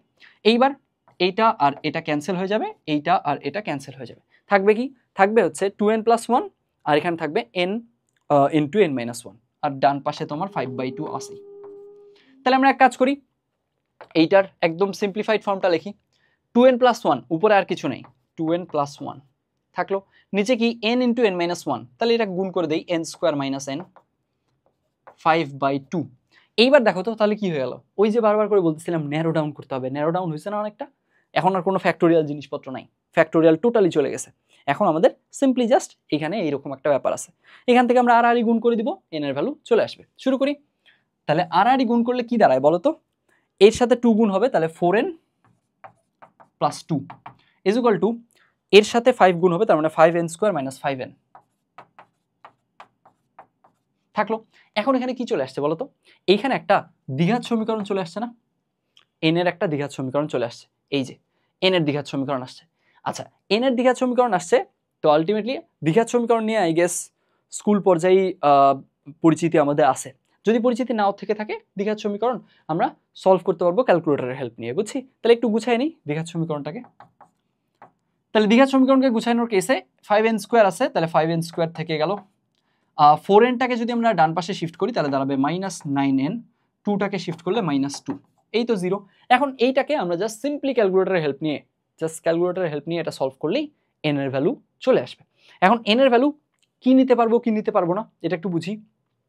n এর ভ্যালুর কেসে তুমি ভগ্নাংশ মান নিতে পারবে না, মাইনাস মান নিতে পারবে না, কারণ -2 ফ্যাক্টোরিয়াল হয় না, 7/5 ফ্যাক্টোরিয়াল এরকম হয় না। সবসময় ফ্যাক্টোরিয়ালের কেসে সেই জিনিসটা কি হতে হবে? n এর ভ্যালুটা অবশ্যই নন নেগেটিভ হতে হবে এবং পূর্ণ সংখ্যা হতে হবে। তো এইখানকার কেসে n এর মানগুলো আমরা দেখি বের করে কি আসে। তাহলে আমরা দেখি এইখান থেকে আমরা যদি n এর মান নিতে চাই, আচ্ছা আমি ক্যালকুলেটর ইউজ করতেছি না, আমি জাস্ট ডিরেক্টলি ওই যে দ্বিঘাত সমীকরণ সলভের যে formula -b + -√b² - 4ac / 2a ওটা দিয়ে অ্যাপ্লাই করে ফেলতেছি। তাহলে কত আসে 2a, তার মানে নিচে 10 আর উপরে 9 ± √b² মানে 81, 81 থেকে 10 40 121, 121 মানে হচ্ছে 11। আচ্ছা 121 লিখি। আচ্ছা এখানে দেখো এখন 121, তার মানে 11, 9 11 20, 10 2 2 অথবা আর কি থাকবে 9 - 11 মানে -2 -2/5 -1/5। আচ্ছা তাহলে এখান থেকে আমাদের n এর মানটা হচ্ছে হয় 2 না হয় -1/5। তো এখানে তো আমরা কি নিয়ে কাজ করতেছি, n আমাদের আলটিমেটলি একটা পূর্ণ সংখ্যা হতে হবে। তাহলে n যেহেতু পূর্ণ সংখ্যা হতে হবে আর এটা ওই নেগেটিভ সংখ্যা নিয়ে লাভও নাই, সো আলটিমেটলি আমাদের এইখানে এই জিনিসটা হবে না, আমাদের উত্তর হবে এটা। বুঝছি, n = 2, n = 2 হবে আমাদের উত্তর। আচ্ছা এখন এখানে একটা ছোট্ট কেস বলি, যেখানে একটা সংখ্যা নেগেটিভ হবে না। প্রথমে তোমরা নিজেরা চিন্তা করবা, পজ করে চিন্তা করবা, তারপর আমি বলে দিব। ব্যাপারটা হচ্ছে ধরে নাও এখানে n এর ভ্যালু আসছে 2 আর n এর ভ্যালু আসছে ধরে নাও 4, কোনো একটা ভিন্ন ম্যাথে, এই ম্যাথের কথা বলতেছি না, ভিন্ন একটা সিনারিওতে। তখনও কিন্তু আসলে একটা সংখ্যা তাহলে কি হলো, কি বললাম 2 আর 4 আসছে, তাই না? 2 আর 4 যদি আসে, 2 আর 4 মনে করো আসলো এটা 2 আর 4 আসলো। এখন এইবার এই যে 2 আর 4 আসলো এখানকার কেসে এখন দেখা যাচ্ছে যে এই 2 4 আসা গেল, তখন তুমি ভাবতেছো যে আচ্ছা ঠিক আছে আমাদের এখানে দুইটাই উত্তর হবে, n = 2 ও নেওয়া যাবে, n = 4 ও নেওয়া যাবে, তাই না? কেন? কারণ দুইটাই পূর্ণ সংখ্যা, নন নেগেটিভ, সো আলটিমেটলি দুইটাই তো নেওয়া যাবে, কোনো সমস্যা তো নাই। এইখানে একটা ব্যাপার কিন্তু আমাদের খেয়াল রাখতে হবে, এই ব্যাপারটা অলরেডি আমি সাটল ওয়েতে তোমাদের বলছি, তোমরা খেয়াল করছো কিনা আমি জানি না, সেই জিনিসটা একটু বলি। ব্যাপারটা হচ্ছে এই যে এইখানে এই যে 2 আর 4 আসলো কথার কথা, এইখানে তোমার দেখা গেল আলটিমেটলি যে এক্সপ্রেশনটা দেওয়া ছিল ওখানে n - 4 ফ্যাক্টোরিয়াল এরকম একটা এক্সপ্রেশন ধরে নাও ইনভলভ ছিল। এইবার একটু বুঝো তো, n - 4 ফ্যাক্টোরিয়াল একটা মানে হচ্ছে এক্সপ্রেশন ওখানে ইনভলভ ছিল। এখন একটু বুঝো তো, তুমি খেয়াল করো n - 4 ফ্যাক্টোরিয়াল যখন ইনভলভ ছিল, n এর মান যদি 2 হয় তাহলে n - 4 কি বলো তো আমাকে, n - 4 কি দাঁড়াচ্ছে? n - 4 মনে করো দাঁড়াচ্ছে 2 - 4 -2 ফ্যাক্টোরিয়াল। -2 ফ্যাক্টোরিয়াল কি পসিবল না তো। তো যার কারণে আমাদের আলটিমেটলি এই ধরনের কেসে দুইটা আমাদের মানে করো যে ভ্যালুই পজিটিভ আসছে, দুইটাই আমাদের পূর্ণ সংখ্যা আসছে, তার মানে দুইটাই যে নিতে পারবো এই ব্যাপারটা এমন কিন্তু না। আমাদেরকে একটু চেক করে নেওয়া দরকার কোনটা সঙ্গতিপূর্ণ। ম্যাথমেটিক্সের আমাদের এই যে এই কোয়েশ্চেনটার কেসে এইটার সাথে কোনটা সঙ্গতিপূর্ণ। এইটা তো একটা অসঙ্গতিপূর্ণ মান, তাই না? -2 ফ্যাক্টোরিয়াল, এটা কি ইনভ্যালিড একটা ফরমেশন। তো আলটিমেটলি যার কারণে আমাদেরকে একটু কেয়ারফুলি এই কাজগুলো করা উচিত। এটা জাস্ট বললাম, মাথায় আসলো বলে দিলাম। এখন আমরা মোটামুটি এইটাও করে ফেলছি। এখন এইবার তোমাদেরকে বলছিলাম না যে এখানে আর এর ভ্যালুটা, আর এর ভ্যালুটা 0 হওয়া পসিবল। তারপর আরেকটা পয়েন্ট ছিল, এখানে বলছিলাম এই যে 0 ফ্যাক্টোরিয়াল = 1, এটা তখন প্রুফ করিনি। এখন আমরা এগুলোর প্রুফ দেখব, বুঝছি? এখন আমরা এগুলোর একটু প্রুফটা দেখব যে এগুলো কিভাবে প্রুফ করা যেতে পারে বা এখানকার কেসে কি হয়। আচ্ছা এগুলোর প্রুফটা দেখানোর কেসে আমি এক কাজ করি, তাহলে এক্সাম্পল প্রবলেমে তো আমরা এটা ইউজ করে ফেলছি স্পেসটা, এখানে লিখলে তো তোমরা বিভ্রান্ত হয়ে যাবা। তাহলে এক কাজ করি, এটাকেই কপি করলাম, এরপরে এখন পুরোটা ইরেজ করে দিই। সরি একটু দাঁড়াও, হ্যাঁ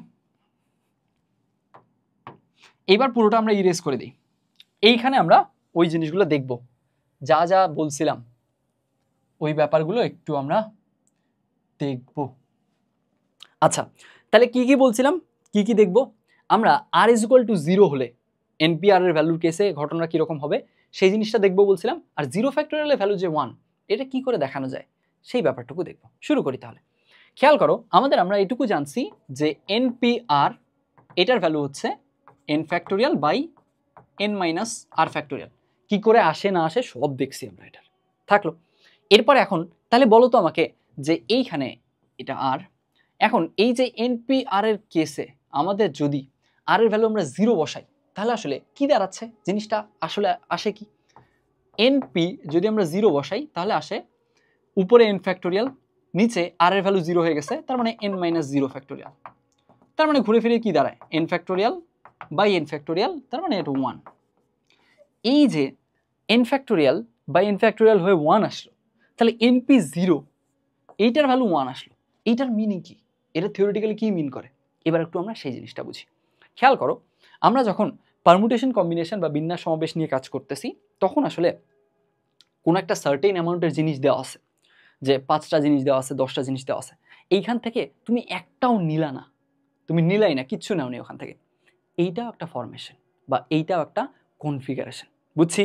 তার মানে কি বলা হচ্ছে যে 10টা জিনিস থেকে আমি তাহলে কতগুলো জিনিস নিতে পারি, 10টা সবগুলো নিতে পারি, 9টা নিতে পারি, 8 7 6 5 4 3 2 1 সবগুলো নিতে পারি, এরকমভাবে সবগুলো অপশনে নিতে পারি। আবার শূন্য অর্থাৎ একটাও নেইনি, সেটাও একটা কেস, কোনো কিছু না নেওয়া সেটাকেও একটা কনফিগারেশন হিসেবে ট্রিট করা হয়। বুঝা গেছে? আলটিমেটলি তাহলে এখান থেকে এই যে এই কারণে np0 এইখানে আর এর মানটা আমরা জিরোটাও অ্যালাউ করছিলাম, এইখানে দেখো এই যে যখন আমি পড়াইছি তখন আমি বলছি জিরোটাও অ্যালাউ করতে পারবো আমরা। তাহলে জিরো অ্যালাউ করা মানে কি, জিরো অ্যালাউ করা মানে 10টা জিনিস দেওয়া ছিল, আমি ওখান থেকে একটাও নেইনি, তাহলে একটাও নেইনি, এই যে একটাও নেইনি আমি, একটাও না নেওয়া এইটাও একটা কেস, তার মানে np0 এটার ভ্যালু 1 আসবে। এইখান থেকে দেখো np0 এর ভ্যালু অলওয়েজ 1 আসবে। বুঝা গেছে? তাহলে এইখান থেকে এই যে r = 0 হলে ঘটনাটা কি মিন করে, এটা আসলে কি দাঁড়ায়, এটার মান কত, সেই ব্যাপারগুলো ক্লিয়ার হয়ে গেল। এইবার আমরা দেখব 0 ফ্যাক্টোরিয়ালের ভ্যালু কেন 1, সেই ব্যাপারটুকু আমরা একটু দেখা ট্রাই করব। খেয়াল করো আমাদের কেসে আমরা কি দেখছি, আমরা দেখছি যে আচ্ছা আমাদের যদি 3টা জিনিস দেওয়া থাকে, সেখান থেকে আমি মনে করো 3টা নিয়েই কি করব, বিন্যাস করব। কিরকম, এ বি সি 3টা ভিন্ন ভিন্ন জিনিস দেওয়া আছে, এরপর এখন আমি বললাম যে আচ্ছা ঠিক আছে এই 3টা জিনিস দেওয়া আছে এবিসি, এই 3টাকে নিয়েই 3টাকেই নিব, নিয়ে প্যাটার্ন বানাবো। কীরকম প্যাটার্ন বানাতে পারি, এবিসি বানাতে পারি, এসিবি বানাতে পারি, বিএসসি বিসিএ, এরকম বিভিন্ন কিছু বানাতে পারি, তাই না? তো এই যে এটার কেসে যদি আমি বানাতে যাই তাহলে কি হয় একটু চিন্তা করি তো। আমরা দেখব যে আমরা যদি ফর্মুলাটা অ্যাপ্লাই করি কতগুলো প্যাটার্ন হওয়া পসিবল। এখান থেকে 3 ফ্যাক্টোরিয়াল ফর্মুলা অ্যাপ্লাই করতেছি, 3 - 3 ফ্যাক্টোরিয়াল, তার মানে কত, নিচে 0 ফ্যাক্টোরিয়াল, আর কি হচ্ছে 0 ফ্যাক্টোরিয়াল হচ্ছে, তাহলে 3 ফ্যাক্টোরিয়াল বাই কত আসতেছে 0 ফ্যাক্টোরিয়াল। এই যে দেখো তো, তার মানে কি দাঁড়ালো, আরে 3p3 করলে এইখানে 0 ফ্যাক্টোরিয়াল ইনভলভ হচ্ছে। আচ্ছা 4p4 করলেও কি 0 ফ্যাক্টোরিয়াল ইনভলভ হবে?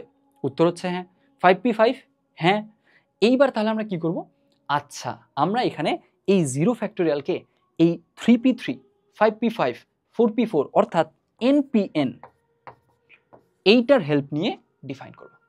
আইডিয়াটা বুঝছি আগে? দেখো আমি 0 ফ্যাক্টোরিয়াল = যে 1 এটার প্রমাণটা দেখানোর ট্রাই করব।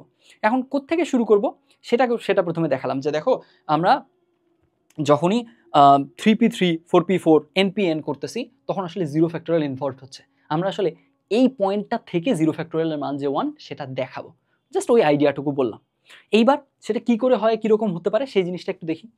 এখানে একটু থিওরিটিক্যালি, হালকা একটু থিওরিটিক্যালি আলোচনা করব। হ্যাঁ, সেটা কীরকম, সেটা হলো n সংখ্যক জিনিস দেওয়া আছে, আর তুমি n সংখ্যক জিনিসই নিবা। দেখো তো তাই করতেছো না, n সংখ্যক জিনিস তোমাকে দেওয়া আছে, 10টা জিনিস দেওয়া আছে, তুমি ওই 10টা থেকে 10টাই নিয়ে তুমি প্যাটার্ন বানাবা, তাই না? তাহলে এখান থেকে এইখানে তুমি n সংখ্যক কি নিলা, স্পেস নিলা, এভাবে 1 2 3 করে করে করে করে তুমি n সংখ্যক স্পেস নিলা। তাহলে এবার দেখো তো ঘটনাটা কি হচ্ছে, তোমার প্রথম ঘরটার জন্য অপশন কত থাকতেছে, একটা জিনিসও তুমি নাও নেই, তাহলে আলটিমেটলি প্রথম ঘরটার জন্য সবগুলোই অপশন, n সংখ্যক অপশন আছে প্রথম ঘরে বসানোর জন্য। দ্বিতীয় ঘরের জন্য আসলে n-1 সংখ্যক, তৃতীয় ঘরের জন্য n-2 সংখ্যক। এইভাবে করে করে তুমি যদি যেতে থাকো, তোমার কাছে জিনিস আছে n সংখ্যক, ঘরও আছে n সংখ্যক, লাস্ট ঘরে অপশন কয়টা থাকবে, একটা। দেখো বুঝছো কিনা, বুঝছো জিনিসটা?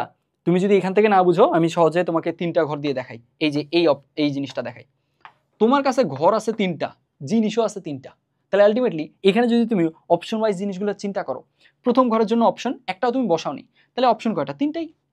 আবার এইখানে একটা বসায় ফেললা, তাহলে এবার পরবর্তীতে কি একটা অপশন কমে গেল না? এই ঘরের জন্য অপশন হবে 2টা, তারপরে এই ঘরের জন্য আসো, এই ঘরের জন্য অপশন হবে একটা। তো আলটিমেটলি তুমি যদি 4টা ঘর নিয়ে করো, লাস্ট ঘরটার জন্য অবশ্যই একটা অপশন থাকবে। 5টা নিয়ে করো, তাও লাস্ট ঘরটার জন্য একটা নিয়ে অপশন থাকবে, কারণ তুমি npn করতেছো, অর্থাৎ n সংখ্যক জিনিস থেকে সবগুলোর জন্যই চুজ করে করতেছো। সো লাস্ট ঘরে গিয়ে তো তোমার অপশন একটা হইতেই হবে, কারণ ঘর যতগুলা তোমার জিনিসও ততগুলা। সো যার কারণে আমাদের কি আসতেছে, তার মানে আমরা বুঝতেছি আচ্ছা তাহলে এখানে ঘটনা হচ্ছে n সংখ্যক জিনিস থেকে আমি যদি n সংখ্যক জিনিস নিয়েই পারমুটেশন করি তখন আসলে লাস্ট ভ্যালুটা 1 হয়ে যাচ্ছে। তাহলে এখন লাস্ট ভ্যালুটা যদি 1 হয়ে যায়, আমরা একটু দেখি তো তাহলে পারমুটেশনের নাম্বার কতগুলো। নাম্বার হচ্ছে তাহলে বোঝাই যাচ্ছে n into n minus 1 into n minus 2 এভাবে করে করে 1 পর্যন্ত। তুমি কি এটা কি পাইতেছো বলো তো, এটা কি আসলে? n থেকে এক এক করে কমে কমে কমে কমে গুণ হয়ে 1 পর্যন্ত যাচ্ছে, এটা কি n ফ্যাক্টোরিয়াল। এইটা হচ্ছে আসলে n ফ্যাক্টোরিয়াল। তাহলে এইটুকু আমরা এই সেন্স থেকে দেখাতে পারলাম যে আচ্ছা n সংখ্যক ভিন্ন ভিন্ন জিনিস আছে, সেখান থেকে সবগুলা নিয়ে n সংখ্যক জিনিস নিয়েই আমরা কি করব, পারমুটেশন করব বা বিন্যাস করব। বিন্যাস করব এখন এইটার কেসে, বিন্যাস করার কেসে আমাদের আলটিমেটলি তাহলে উপায় কতগুলো সেগুলো আমরা ফিগার আউট করলাম। উপায় হচ্ছে n ফ্যাক্টোরিয়াল থাকলো। এখন এইবার একজন এইটা একটা পার্সপেক্টিভ থেকে সে দেখলো, এই যে দেখো আমরা যখন এই কাজটা করছিলাম NP-r এর যখন বুঝছিলাম তখন তো আমরা আলটিমেটলি NP2 এর ভ্যালু কত, NP3 এর ভ্যালু কত, NP4 কত, এভাবে করে করে ধীরে ধীরে NP-r এ গেছি, তাই না? এভাবে করে বিল্ড করছি, পরে সেটাকে ফ্যাক্টোরিয়ালে কি করছি, ফ্যাক্টোরিয়াল আমরা কনভার্ট করছি, শিফট করছি। তাই এখানে ফ্যাক্টোরিয়ালের ব্যাপারটা এটা যেমন সত্য ঠিক তেমনিভাবে এই যে গুণ আকারে যে ব্যাপারটা এটাও সত্য, দুইটাই ভ্যালিড। এখন দুইটাই জাস্ট দুইটা ডিফারেন্ট ওয়েতে এক্সপ্রেস করছি সেম জিনিস। তো এইখানে দেখো আমরা n সংখ্যক জিনিস থেকে সবগুলোকে নিয়ে আমরা যদি বিন্যাস করি উপায় সংখ্যা পেলাম n ফ্যাক্টোরিয়াল, থাকলো রাখলাম। এখন আরেকজন কি দাবি করতে পারে না যে আচ্ছা ঠিক আছে তুমি যে এই কাজটা এভাবে করছো এটাকে না আমি এভাবে চিন্তা করছি, n সংখ্যক জিনিস ছিল ওখান থেকে তুমি পারমুটেশন বা বিন্যাস করছো n সংখ্যক জিনিসই নিয়ে, তো এখান থেকে আমি এই জিনিসটাকে এইভাবে করে লিখছি। এভাবে করে কি লিখছে, এইভাবে করে লিখছে যে আচ্ছা ঠিক আছে n factorial by n minus n factorial, অর্থাৎ n ফ্যাক্টোরিয়াল বাই 0 ফ্যাক্টোরিয়াল। দেখো তো ওর লেখাটা ঠিক আছে না? অফকোর্স ঠিক আছে। এখন দেখো এইবার তুমি বলতে পারো ভাই আপনি এটা কি করতেছেন, 0 ফ্যাক্টোরিয়ালের মান 1 বসায় দেন, n ফ্যাক্টোরিয়াল সেম। 0 ফ্যাক্টোরিয়ালের মান যে 1 এটা তো তুমি আপাতত জানো না, তোমাকে তো দেখাতেই হবে 0 ফ্যাক্টোরিয়ালের ভ্যালু 1। পয়েন্টটা বুঝছো? পয়েন্টটা হচ্ছে আমরা যে এইগুলো এত কথা বলতেছি, এই কাজগুলো এত করতেছি এবং দেখানোর ট্রাই করতেছি, আমরা আসলে ওই পয়েন্টটা মেক করা ট্রাই করতেছি। We don't know 0 factorial is equal to 1, we have to prove 0 factorial is equal to 1। তো দ্যাটস ওয়াই আমি এখানে 0 ফ্যাক্টোরিয়াল ভ্যালু 1 চাইলেও বসাই দিতে পারবো না, আই হ্যাভ টু শো যে আচ্ছা 0 ফ্যাক্টোরিয়াল ভ্যালু 1ই হয়। তো 0 ফ্যাক্টোরিয়াল ভ্যালু যদি 1 হতে হয়, দেখাতে হয়, আমি শুধু একটা পার্সপেক্টিভ থেকে জাস্ট ফ্যাক্টোরিয়াল দিয়ে দেখাতে পারবো? আমার তো দুইটা পার্সপেক্টিভ লাগবে, তাই না? দ্যাটস ওয়াই এখানে আমরা দুইটা পার্সপেক্টিভ আনলাম। আমরা প্রথমে এই যে ঘর দিয়ে জাস্ট এইভাবে করে চিন্তা করে আনলাম যে আচ্ছা ঠিক আছে NP-n এর ভ্যালু অবশ্যই n ফ্যাক্টোরিয়াল হবে, এখান থেকে এটুকু শিওর, আমরা এটুকু শিওর যে NP-n এর ভ্যালু n ফ্যাক্টোরিয়াল হবেই, হইতেই হবে। এইটা এই পার্সপেক্টিভ থেকে বললাম। এখন ওই পার্সপেক্টিভের সাথে এই আরেকটা যে ফ্যাক্টোরিয়ালের পার্সপেক্টিভ আছে এটা মার্জ করব, তাহলে সেখান থেকে আমরা 0 ফ্যাক্টোরিয়ালের ভ্যালু পেয়ে যাব। মার্জ করি তাহলে এবার। এখন ভালো মতো বুঝো 0 ফ্যাক্টোরিয়ালের ভ্যালু যে 1 এটা আমরা জানি না, we have to prove that, that's what we are doing here. তাহলে এখান থেকে আলটিমেটলি এই NP-n এর ভ্যালু আমরা এই পার্সপেক্টিভ থেকে পাইছি n ফ্যাক্টোরিয়াল। তাহলে এখানে আমরা ওই জিনিসটা বসাই দেই তো, এই যে এইটুকুর ভ্যালু n ফ্যাক্টোরিয়াল বসালাম। আবার আমরা দেখছি যে আচ্ছা NP-n এর ভ্যালুর কেসে এটা তো ফ্যাক্টোরিয়ালের পার্সপেক্টিভ থেকে দেখলে n ফ্যাক্টোরিয়াল বাই 2 0 ফ্যাক্টোরিয়াল। তাহলে আমরা কি পাচ্ছি, তাহলে আমরা পাচ্ছি আচ্ছা তার মানে 0 ফ্যাক্টোরিয়াল ইজ ইকুয়াল টু 1। বুঝছো ব্যাপারটা? তাহলে এখান থেকে আমরা 0 ফ্যাক্টোরিয়াল ভ্যালু যে 1 এটা প্রুফ করে ফেললাম। এইভাবে করে তোমাদের পাঠ্য বইগুলোতেও প্রুফ করা আছে, এই জিনিসটা মাঝে মাঝে আসে এইচএসসিতে, এই কারণে দেখালাম। ক্লিয়ার হয়েছে? এটা কনফিউজিং লাগতেছে কি এখনো? কনফিউজিং লাগার কথা না। তাও আমরা একটু পুরোটা এখন পর্যন্ত যা পড়ছি পুরোটা একেবারে টোটালি শুরু থেকে শেষ পর্যন্ত আমরা একটা সামারি দেখব। আশা করা যায় এই রিভিউটাতে কারো যদি কোনো ডাউট থাকে সেগুলো ক্লিয়ার হয়ে যাবে। শুরু করি আমরা। হ্যাঁ, তো আমরা শুরু করি, 9 পেজ পড়ছি আমরা, শুরু থেকে আগাই। এই যে প্রথমেই আমরা বিন্যাস ও সমাবেশ কি এই ব্যাপারটুকু বুঝছিলাম। এই ব্যাপারটুকু বুঝার কেসে আমরা কি করছিলাম, আচ্ছা আমাদের তো আসলে এই টুলগুলোর সাথে তখন পরিচিতি নেই, আমরা তখন ম্যানুয়ালি কাজ করছি। তো তখন আমরা কি দেখছি যে আচ্ছা আমাদেরকে 3টা ভিন্ন ভিন্ন জিনিস দেওয়া ছিল, সেম জিনিসও দেওয়া থাকতে পারে, সেম জিনিসও দেওয়া থাকতে পারে, সেটা পরের আলোচনা, সেটা নিয়ে আমরা ডিসকাস করব, কোনো সমস্যা নেই। তাহলে 3টা ভিন্ন ভিন্ন জিনিস দেওয়া ছিল, সেখান থেকে আমাকে বলা হলো যে আচ্ছা এইখান থেকে 2টা করে করে নিয়ে প্যাটার্ন বানাও। প্যাটার্ন বানাও মানে কি, এ বি একটা প্যাটার্ন, বি আলাদা প্যাটার্ন। তার মানে এই যে প্যাটার্ন বানাচ্ছি আমি, অ্যারেঞ্জমেন্ট করতেছি, তার মানে এখানে অর্ডার ম্যাটার করে, ক্রমটা ম্যাটার করে, ক্রমটা ইম্পর্টেন্ট। ক্রম পরিবর্তন করলে কাউন্ট বাড়বে, এরকম ঘটনা থাকলো। এইভাবে সাজালাম। আরেকজন আমাকে বললো যে আচ্ছা দেখো এইখান থেকে তো 3টা ভিন্ন ভিন্ন জিনিস আছে, তুমি এখান থেকে 2টা করে নিয়ে এবার তোমাকে আর প্যাটার্ন সাজাতে হবে না, তুমি গ্রুপ ফর্ম করো। কয়টা গ্রুপ ফর্ম করা যায়, 3টা থেকে 2টা করে করে নিলে, তখন এখানে আমরা গ্রুপ ফর্ম করছি। এই যে 2টা কাজ করছি, এই 2টাই মেইনলি হলো আমাদের বিন্যাস আর সমাবেশ। এই বামের কাজটা এটা বিন্যাস, এইটা সমাবেশ। তার মানে বিন্যাস জিনিসটা কি, একটা সার্টেন অ্যামাউন্ট অফ জিনিস থেকে রিপিটেশন থাকতেও পারে নাও থাকতে পারে, সেখান থেকে আমরা কি করতে পারি, ওখান থেকে সার্টেন কিছু এলিমেন্ট নিয়ে আমরা যদি অ্যারেঞ্জমেন্ট করি, যেই অ্যারেঞ্জমেন্টগুলোতে কি করবে, ক্রম ম্যাটার করবে, আমাদের অর্ডার ম্যাটার করবে, সেইটাই হচ্ছে মেনলি বিন্যাস। আর এইখানকার কেসে আমাদের যখন হচ্ছে আমরা সার্টেন অ্যামাউন্ট অফ এলিমেন্ট থেকে আমরা কি করব, গ্রুপ ফর্ম করব, দল গঠন করব, এই ধরনের কাজে অর্ডার ম্যাটার করবে না, এই জিনিসটা হচ্ছে সমাবেশ। আমাদের বেসিক আইডিয়াটা হয়ে গেছে। তারপরে আমরা আগাই। এরপরে আমরা দেখলাম যে আচ্ছা বিন্যাস সমাবেশ কেন গুরুত্বপূর্ণ, এই ব্যাপারটা যে আসলেই এত ইন্টারেস্টিং, এই ব্যাপারটুকু বোঝানোর জন্য আমি 2টা এক্সাম্পল দিয়েছিলাম। কি বলছিলাম, আমরা তো বেশিরভাগ মানুষ এই ভিডিওটা ফোনে দেখতেছি, আমাদের বাংলাদেশের মোবাইল ফোনের নাম্বারটা 11 ডিজিট এখন। আগে 2006 সাল বলো বা তার আগে কিন্তু এই জিনিসটা 11 ডিজিট ছিল না, 10 ডিজিট ছিল। এখন কথা হচ্ছে 10 ডিজিট থেকে কেন 11 ডিজিট করার প্রয়োজনীয়তা পড়লো, সেই ব্যাপারটার মধ্যে বিন্যাস সমাবেশ আছে। সেটা কি, এটা হচ্ছে এরকম, আমরা যে কোনো একটা সার্টেন অপারেটর, গ্রামীণ ফোনের অপারেটরের জন্য প্রথম 3টা ডিজিট ফিক্স ধরে নিলাম, তাহলে টোটাল 10 ডিজিট, প্রথম 3টা ফিক্স, তার মানে পরে 7টা হচ্ছে চেঞ্জ করা যাবে, এখানে অ্যারেঞ্জমেন্টের ব্যাপার স্যাপার আছে। এই 7টাকে আমরা হোয়াইট কালার বক্স দিয়ে ডিফাইন করলাম। এরপরে দেখলাম যে আচ্ছা একটা ডিজিটে যদি মোবাইল নাম্বার হতো, কতগুলো মোবাইল নাম্বার আমি দিতে পারতাম, 10টা, 0 থেকে 9। 2টা ডিজিট যদি হতো, 00 থেকে 99, 100টা। যদি 3 ডিজিটের হতো, 000 থেকে 999, 1000টা। তো আলটিমেটলি এই যে এখানে বুঝতেছি আমরা সংখ্যা দিয়ে জিনিসটা চিন্তা করা যাচ্ছে, এইভাবে করে করে 7 ডিজিটের জন্য কত হবে সেটা আমরা বের করতে পারবো। কিন্তু কথা হচ্ছে এইখানে 7 ডিজিটের জন্য বের করতে পারবো, কিন্তু কথা হচ্ছে আমরা এটা একটু মেথডিক্যাল অর্ডারে আগাই। আচ্ছা তখন তো মেথডিক্যাল অর্ডারে বলছি, এখন তুমি যদি সংখ্যা দিয়ে চিন্তা করো তাও হবে। এটার জন্য তোমার 10, 100, 1000, 10,000, 1 লাখ, 10 লাখ, 1 কোটি। দেখো আমাদের কিন্তু তাই বলছিলাম, 1 কোটি বলছিলাম, তাই না? তো আলটিমেটলি এই জিনিসটা সংখ্যা দিয়ে চিন্তা করেও করা যায়। আবার আমরা এটাকে একটু মেথডিক্যাল অর্ডারে আগাই, তখন ওখানে একটু ছোট্ট ব্যাপারটা তোমাকে বলছিলাম যে আচ্ছা দেখো এইখানে এই জায়গাটায় বসতে পারে 10টা ডিজিট, 0 থেকে 9 যে কোনোটা। আবার ওই প্রত্যেকটার জন্য এই জায়গায় আরো 10টা বসতে পারে, কারণ এরকম তো কোনো কথা নেই যে আচ্ছা ঠিক আছে ওখানে এটা বসলে 7 বসলে এখানে 7 বসানো যাবে না, এমন তো না, রিপিটেশন তো সম্ভব। তাহলে আলটিমেটলি কি দেখতেছি, এখানে 10টা বসলে এদের প্রত্যেকটার জন্য এখানে 10টা অপশন। ওই যে তখন এক্সাম্পল দিছিলাম, আমার ক্লাসে 25 জন স্টুডেন্ট, ওদের প্রত্যেকের কাছে 10টা বই, তার মানে কত, টোটাল বই সংখ্যা কত, 25 × 10, 250। ঠিক এখানেও তাই, তার মানে আমাদের 2 ডিজিট যদি হয় তাহলে আসলে আলটিমেটলি মোবাইল নাম্বারের কেসে কতগুলো মোবাইল নাম্বার জেনারেট করা যাবে, 10 × 10, 100টা। 3 ডিজিটের জন্য 10 × 10 × 10, 10⁻3, তার মানে 7 ডিজিট আছে, তাহলে মোবাইল নাম্বার জেনারেট করা যাবে 10⁻7, 1 কোটি সংখ্যক থাকলো।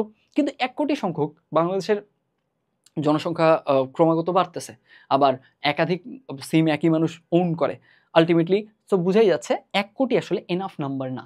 দ্যাটস ওয়াই তখন কি করা হয়েছিল, এইখানে আরেকটা ডিজিট অ্যাড করা হয়েছে, 10 ডিজিট থেকে মোবাইল নাম্বারকে 11 ডিজিটে সুইচ করানো হয়েছে, যাতে করে কি হয়, যাতে করে আমাদের এইখানে ক্যাপাসিটিটা বেড়ে যায়। আচ্ছা কতজন মানুষকে ভিন্ন ভিন্ন নাম্বার প্রোভাইড করা যাবে, কতগুলো সিম প্রোভাইড করা যাবে। তো তখন আমরা দেখলাম এই জিনিসটা 1 লাফে 10 গুণ হয়ে গেল, কারণ আরেকটা ডিজিট আসছে, 10 গুণ হইলো, 10 গুণ হয়ে গেলে তখন এটা 10 কোটি দেওয়া গেল, বুঝছি? তাহলে একটা সার্টেন অপারেটরকে এখন 10 কোটি সংখ্যক স্পেস বা 10 কোটি সংখ্যক কি দেওয়া যাবে, ভিন্ন ভিন্ন কনফিগারেশন বা নাম্বার, মোবাইল নাম্বার প্রোভাইড করা যাবে।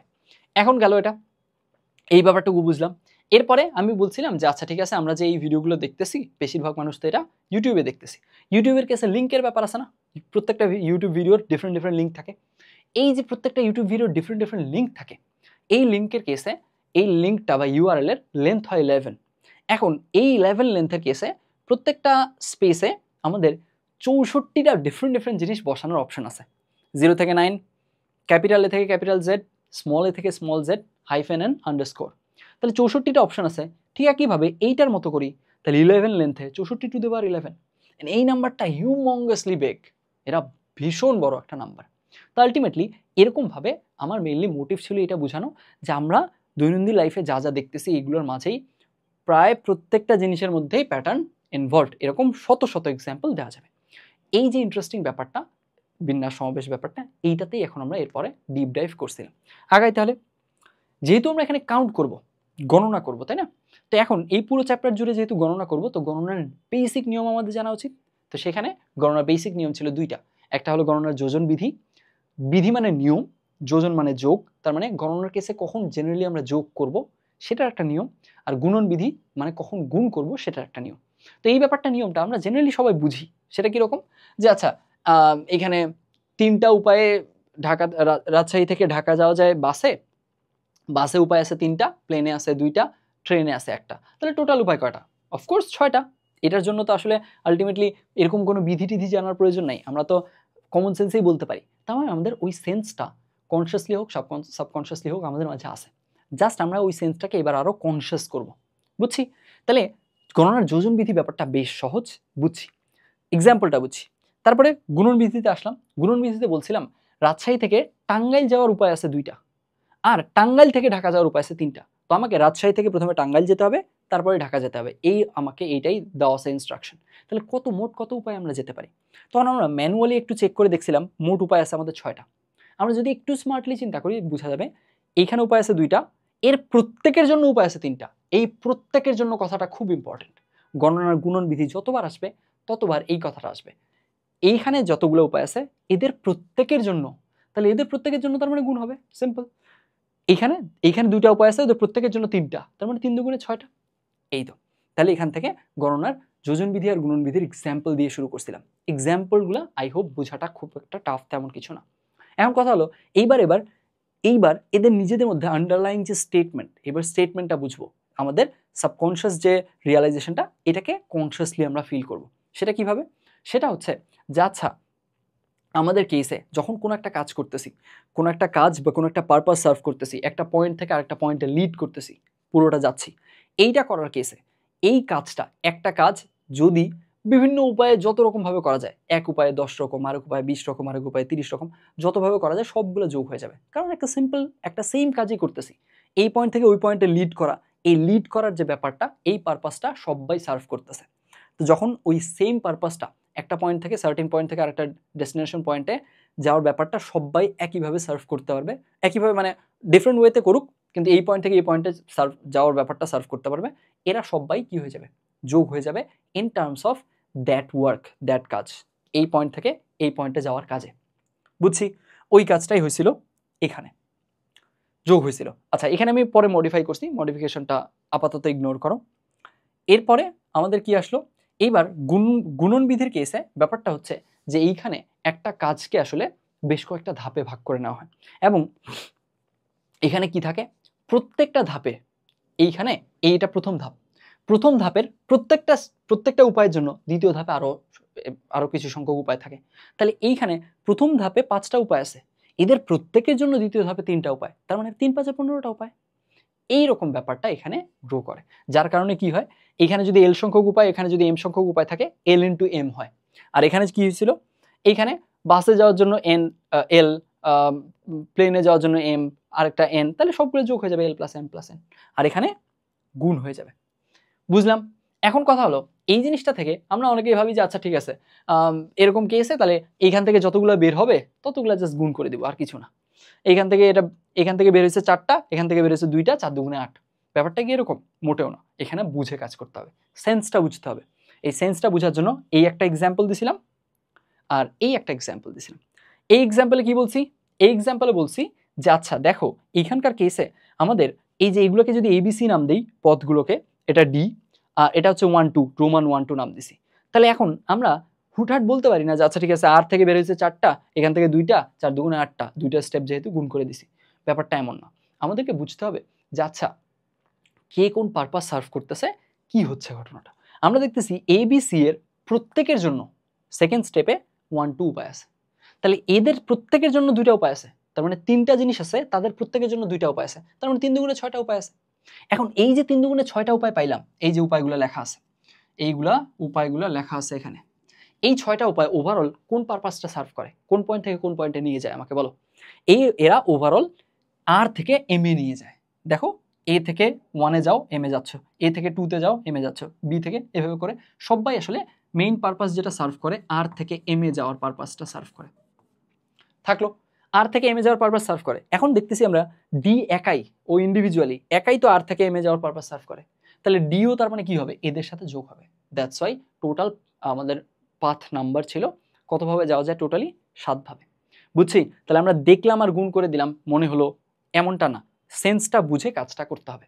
পারপাস কি, কে কোন পারপাস সার্ভ করতেছে, সেম পারপাস সার্ভ করলে যোগ হয়ে যাবে, কিন্তু একটার প্রত্যেকটার জন্য আরও কিছু উপায় থাকলে তখন গুণ হবে। এই জিনিসটাই এইখানেও বুঝাইছিলাম। এই যে এখানে 3টা আছে, এখানে 3টা, এই প্রত্যেকটার 3টার জন্য এখানে 3টা আছে, 3 তিরিকে 9টা, মাঝখানে 9টা উপায় থাকলো। এরা কি পারপাস সার্ভ করতেছে? ওভারঅল আর থেকে ডি, তাই না? আর থেকে ডি সার্ভ করলো, আর থেকে ডিতে আর কে কে নিয়ে যায় আমাদেরকে? ডি ই এফ, এই উপরের একটা আর নিচের 2টা, এরাও তো ইন্ডিভিজুয়ালি নিয়ে যায়। তার মানে কি হবে? টোটাল নাম্বার হবে মাঝখানে 9টা, এরা পারপাস সার্ভ করে আর থেকে ডি, ডিইএফ উপরের একটা নিচের 2টা, এই পাথ 2টাও তো ওই সেম পারপাসই সার্ভ করে। দ্যাটস ওয়াই ওরা তখন যোগ হয়ে যাবে ফাইনালি। বুঝছি? হুটহাট যোগ করা যাবে না, হুটহাট গুণ করা যাবে না, বুঝে কাজ করতে হবে। এটাই ছিল আমার মেইন থিম। তাহলে এখানে আমরা গণনার যোজন বিধি আর গুণন বিধি ক্লিয়ার করছি। এরপরে এখান থেকে আমি দেখাইছি যে আচ্ছা, গণনার যোজন বিধি আর গুণন বিধি আমাদের ম্যাথ সলভিংয়ে কীভাবে কাজে লাগবে। এইটা বুঝাইছিলাম এভাবে যে দেখো, মনে করো একটা আমাকে 4 ডিজিটের নাম্বার গঠন করতে বলা হয়েছে, এটা 1 দিয়ে শুরু হতে পারে অথবা 2 দিয়ে শুরু হতে পারে। তো আমাকে বলেই দিছে, অথবা আমি কোয়েশ্চেনে সলভ করতে গিয়ে ফাইন্ড আউট করছি, 1 দিয়ে শুরু হলে টোটাল নাম্বার পসিবল 400টা, 2 দিয়ে শুরু হলে 200টা। তাহলে আমাদের টোটাল নাম্বার কতগুলো হবে? 400 + 200 600টা। কেন যোগ করলাম? গণনার যোজন বিধি। কারণ 1 দিয়ে শুরু করার যে এই ব্যাপারটা, এটা টোটাল যে পারপাসটা সার্ভ করতেছে, 2 দিয়ে করার পরও টোটাল পারপাসটা সেম সার্ভ করতেছে। তো যখন এই দুইজনের একটা সেম পারপাস সার্ভ করতেছে, দুইজনই একটা সার্টেন পয়েন্ট থেকে একটা নির্দিষ্ট ডেস্টিনেশনে দুইজনই নিয়ে যাচ্ছে, তখন ওরা যোগ হয়ে যাবে। ফাইন। কিন্তু কখন গুণ হবে? এটার একটা এক্সাম্পল ছিলাম এইখানে, যে এইখানে আমাদের 5 ডিজিটের একটা পাসওয়ার্ড বানাতে হবে। পাসওয়ার্ড বানানোর কেসে প্রথম ডিজিটটাতে 5টা অপশন, এ থেকে স্মল ই। আর দ্বিতীয় ঘরটার জন্য অপশন 4টা, এই রোমান 1 থেকে 4। তৃতীয় ঘরের জন্য আমাদের সংখ্যা 1 থেকে 3। চতুর্থ ঘরের জন্য অপশন 4টা, এখানে হচ্ছে ক থেকে ঘ। আর একদম পঞ্চম ঘরের জন্য অপশন 6টা, এটা হচ্ছে ক্যাপিটাল এ থেকে ক্যাপিটাল এফ। এইবার আমরা কি দেখছি, এইখানে আমাদের তাহলে টোটাল কতগুলো পাসওয়ার্ড এটা দিয়ে গঠন করা যাবে? এইখানে 5 × 4 × 3 × 4 × 6 হবে। কেন হবে? গুণ করলাম কেন? গণনার গুণন বিধি। কেন গণনার গুণন বিধি? কারণ এখানে যদি আমরা এ বসাই, এই এর জন্য, এ এর মানের জন্য আমাদের আলটিমেটলি এইখানে আমরা 1 2 3 4 4টা অপশন আছে। বি যদি বসাই তাও 4টা অপশন, সি যদি বসাই তাও 4টা অপশন। তার মানে এই ঘরে যে 5 জন বসতে পারে, এবার এদের সবার জন্য পরের ঘরে 4টা অপশন। দ্যাটস ওয়াই 5 × 4 হয়েছে। 5 × 4 হওয়ার পরে কি, এখানে তার মানে এই 2 ঘর মিলে টোটাল অপশন 20। এই যে এই 2 ঘর মিলে টোটাল অপশন 20 হলো, এই 20টার প্রত্যেকের জন্য পরের ঘরে 3টা অপশন, তাহলে 20 × 3, 5 × 4 × 3, এইভাবে করে করে জিনিসটা কিন্তু গুণ হয়েছে। সো আই হোপ এইখানে এই সিনারিওটা একদম টোটালি আমি ক্লিয়ার করতে পারছি। এই ব্যাপারটাকে বেশ টাইম নিয়ে ক্লিয়ার করছি আমি, কারণ এগুলো একদম core idea, core basic idea, এগুলোতে ভুল করা যাবে না। এরপর আসো ফ্যাক্টোরিয়ালের ধারণা। ফ্যাক্টোরিয়ালের ধারণার ব্যাপারটা কি, যে 4 ফ্যাক্টোরিয়াল বা যে কোনো একটা নাম্বার ফ্যাক্টোরিয়ালের ধারণাটা মূলত আমাদের নন নেগেটিভ ইন্টিজারের জন্য অ্যাপ্লিকেবল, অঋণাত্মক পূর্ণ সংখ্যাগুলোর জন্য। ফ্যাক্টোরিয়ালের ধারণা কি মিন করে সেটা দেখাইছি। 4 ফ্যাক্টোরিয়াল একটা বড় নাম্বারের ফ্যাক্টোরিয়ালের মধ্যে ছোট্ট একটা নাম্বারের ফ্যাক্টোরিয়াল আসলে কোথাও না কোথাও আছে, তো ওটাকে এভাবে ভেঙে লেখা যায়। আমরা যদি জেনারেল ফর্মে লিখতে চাই, n ফ্যাক্টোরিয়াল থেকে এভাবে করে করে লেখা যাবে। তবে অবশ্যই খেয়াল রাখতে হবে ততদূর পর্যন্ত আমরা লিখতে পারবো যতক্ষণ না 0 ফ্যাক্টোরিয়াল রিচ করতেছি। -i ফ্যাক্টোরিয়ালে গেলে তখন ওটা ইনভ্যালিড এক্সপ্রেশন হয়ে যাবে। ফাইন। আর এইখান থেকে 0 ফ্যাক্টোরিয়ালের মান 1 বলে দিছিলাম, কেন সেটা পরে প্রুফ করে দিছি। আর এখান থেকে এই যে ফ্যাক্টোরিয়ালের যে ক্যান্সেলেশনের ব্যাপারটা, ফ্যাক্টোরিয়ালকে ভেঙে লেখার সুবিধা কি সেই জিনিসটা দেখানো হয়েছে। এরপর আসলে আমাদের এনপিআর। এনপিআর মেইনলি কি? এনপিআর মেইনলি হচ্ছে আমরা যেই প্রথমে শুরুতে একটা কাজ করছিলাম, 3টা জিনিস থেকে 2টা জিনিস নিয়ে সাজাইছিলাম। এখন কথা হচ্ছে আমাকে 27টা জিনিস থেকে 17টা জিনিস নিয়ে সাজাতে বললো, তখন কি করবো আমি? আবারও ম্যানুয়ালি সাজাবো? এটা কি কোনো প্রপার সিস্টেম হলো? হ্যাঁ ঠিক আছে, করা যাবে, অনেক সময়সাধ্য, অনেক কষ্টসাধ্য, অনেক ভুল হওয়ার চান্সেস থাকবে। তো আমাদের খুব ভালো হয় যদি সেটা কি হয়, একটা জেনারেলাইজড ফর্ম থাকে এটা, তাই না? তো ওই জেনারেলাইজড ফর্মটাই হচ্ছে এনপিআর দিয়ে এক্সপ্রেস করা হয়। এখানে এন কি ডিফাইন করে? এন ডিফাইন করে যতগুলো ভিন্ন ভিন্ন বস্তু থাকে, অবশ্যই ইউনিক হতে হবে, সেম হওয়া যাবে না, যতগুলো ইউনিক জিনিস থেকে আমি জিনিসপত্র নিয়ে সাজাচ্ছি। আর হচ্ছে যতগুলো নিয়ে সাজাচ্ছি, 10টা থেকে 2টা নিয়ে সাজাতে পারি, 3টা নিয়ে পারি, এরকমভাবে। তো এখানে n belongs to natural number বা পজিটিভ হচ্ছে পূর্ণ সংখ্যাগুলো হতে হবে। আর এর মানটা অবশ্যই n এর থেকে হয় সমান না হয় ছোট হবে। 10টা থেকে 11টা নিয়ে সাজাবো কেমনে আমি? তো এরকম। আর এর মানটা 0 হতে পারে, 0 নিয়ে পরে কথা বলছি। এরপরে আমি কি করলাম, এরপরে এই যে এনপিআর বলতে কি বোঝায় না বোঝায় সেই জিনিসগুলো ক্লিয়ার গেল। এখন কথা হচ্ছে এনপিআর এই জিনিসটার এক্সপ্রেশনটা কিভাবে আনা যায়, আসছে কিভাবে, এই জিনিসটা কিভাবে চিন্তা করা যায়, সেই ব্যাপারটুকু আমরা দেখছি। কিভাবে? আচ্ছা, আমরা n সংখ্যক জিনিস থেকে 3টা জিনিস নিয়ে আমরা কি করব, প্যাটার্ন বানাবো। তাহলে এইখানে 3টা জিনিস হোক 2টা জিনিস নিয়ে যদি প্যাটার্ন বানাই, তাহলে প্রথম ঘরে তো অপশন না n সংখ্যক, কারণ একটাও আমি বসাইনি, আমার কাছে সবাই অপশন, যে কাউকে বসাতে পারবো। কিন্তু প্রথম ঘরে একটা বসাই ফেললাম, এবার অপশনে কিন্তু একটা কমে গেল। তারপরে এবার আরো ধীরে ধীরে যত যাব কমে যাবে। তাহলে np2 আমি দেখতেছি n × n-1, np3 n × n-1 × n-2, np5, তাহলে এইভাবে করে কি হবে, এক এক করে কমবে, কয়টা জিনিস গুণ হবে, 5টা জিনিস গুণ হবে। কারণ এই আর এর রোল যারা প্লে করে তত সংখ্যক জিনিস কি হয়, গুণ হয়। এই ব্যাপারটুকু আমরা বুঝছিলাম। তাহলে এইটুকু যে বুঝলাম, এবার আমরা এটাকে একটা জেনারেল ফর্ম দিই, npr লিখি, npr লিখবো। এখন npr লেখার কেসে আমরা যদি কেউ এই টার্মটা লিখতে একটু হিমশিম খাই, সেটার জন্য সুবিধা করে দিয়েছিলাম কি, যে দেখো np2 যদি তুমি যাও তাহলে লাস্ট টার্মটা কত আসতেছে, এইটা থেকে এইটার বিয়োগফল +1। কেন +1? কারণ এইখানে তো n-1 থেকে জিনিসটা শুরু হয়নি, n-0 থেকে শুরু হয়েছে, এই যে লিখে দেওয়া আছে n-0 থেকে শুরু হয়েছে, তার মানে একটা টার্ম তো তুমি কম পাবা ওই দিক থেকে ডানে গেলে। তো তখন ওই কারণে কি হয়েছে, n-2 পাবো না, বরং কি পাবো, n-2 + 1। তাহলে এখানে আর এর কেসে কি পাবো, n-r +1, ওই যে n-r +1 পাইছি। এখন এটা গেল একটা এক্সপ্রেশন, এইভাবে এক্সপ্রেস করা যায় npr কে। এখন আমি চাচ্ছি যে আচ্ছা একটু আগে তো আমি ফ্যাক্টোরিয়াল শিখছি, আমি চাচ্ছিলাম একটু ফ্যাক্টোরিয়াল দিয়ে এক্সপ্রেস করতে পারলে আমার জন্য ভালো হতো। আমি এখন কি করলাম, তাহলে এবার এইখান থেকে ফ্যাক্টোরিয়ালে যাওয়ার ট্রাই করলাম। ফ্যাক্টোরিয়ালে যাওয়ার উপায় কি, আমাদের যেটা দিয়ে শুরু হয়েছে 1 পর্যন্ত গুণ করতে হবে। তো আমরা এখানে তো 1 পর্যন্ত গুণ করা নাই, তো এক্সট্রা করে জোর করে আমরা 1 পর্যন্ত গুণ করে দিলাম। জোর করে যেটা দিয়ে গুণ করছি ওটা দিয়ে ভাগ না করলে ঝামেলা হবে না? অবশ্যই ঝামেলা হবে, ব্যালেন্স তো করতে হবে। দ্যাটস ওয়াই আমরা ব্যালেন্স করছি। থাকলো, ব্যালেন্স করার পর দেখছি যে আচ্ছা উপরেও ফ্যাক্টোরিয়াল হয়ে গেছে, নিচেও ফ্যাক্টোরিয়াল হয়ে গেছে, তাহলে npr মানে হয়ে গেছে n factorial by n-r factorial.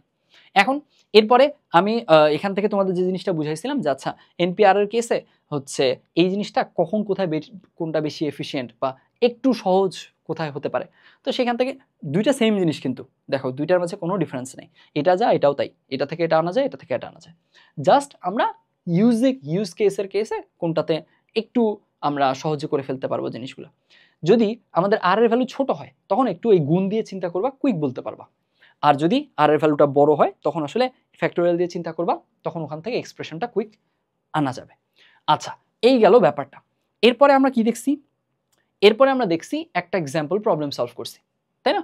এখান থেকে এন এর ভ্যালুটা বের করতে বলছে, আর এখানে দুইটা এনপিআর ফর্মের জিনিসপত্র দেওয়ার পরে ওদের রেশিও দেওয়া আছে। তো এটা ভেঙে ভেঙে আমরা সলভ করছি, রেশিও মানে ভাগ, তো ভাগের কাজটা যদি গুণ করে দেই তাহলে উল্টে যাবে, উল্টাই দিছি। উল্টাই দেওয়ার পর এটার মেইন থিম কি, মেইন থিম হচ্ছে এনে যেতে হবে, এখানে তো ফ্যাক্টোরিয়াল অনেক কিছু আছে, আমাদের কাজটা ন্যারো ডাউন করতে হবে।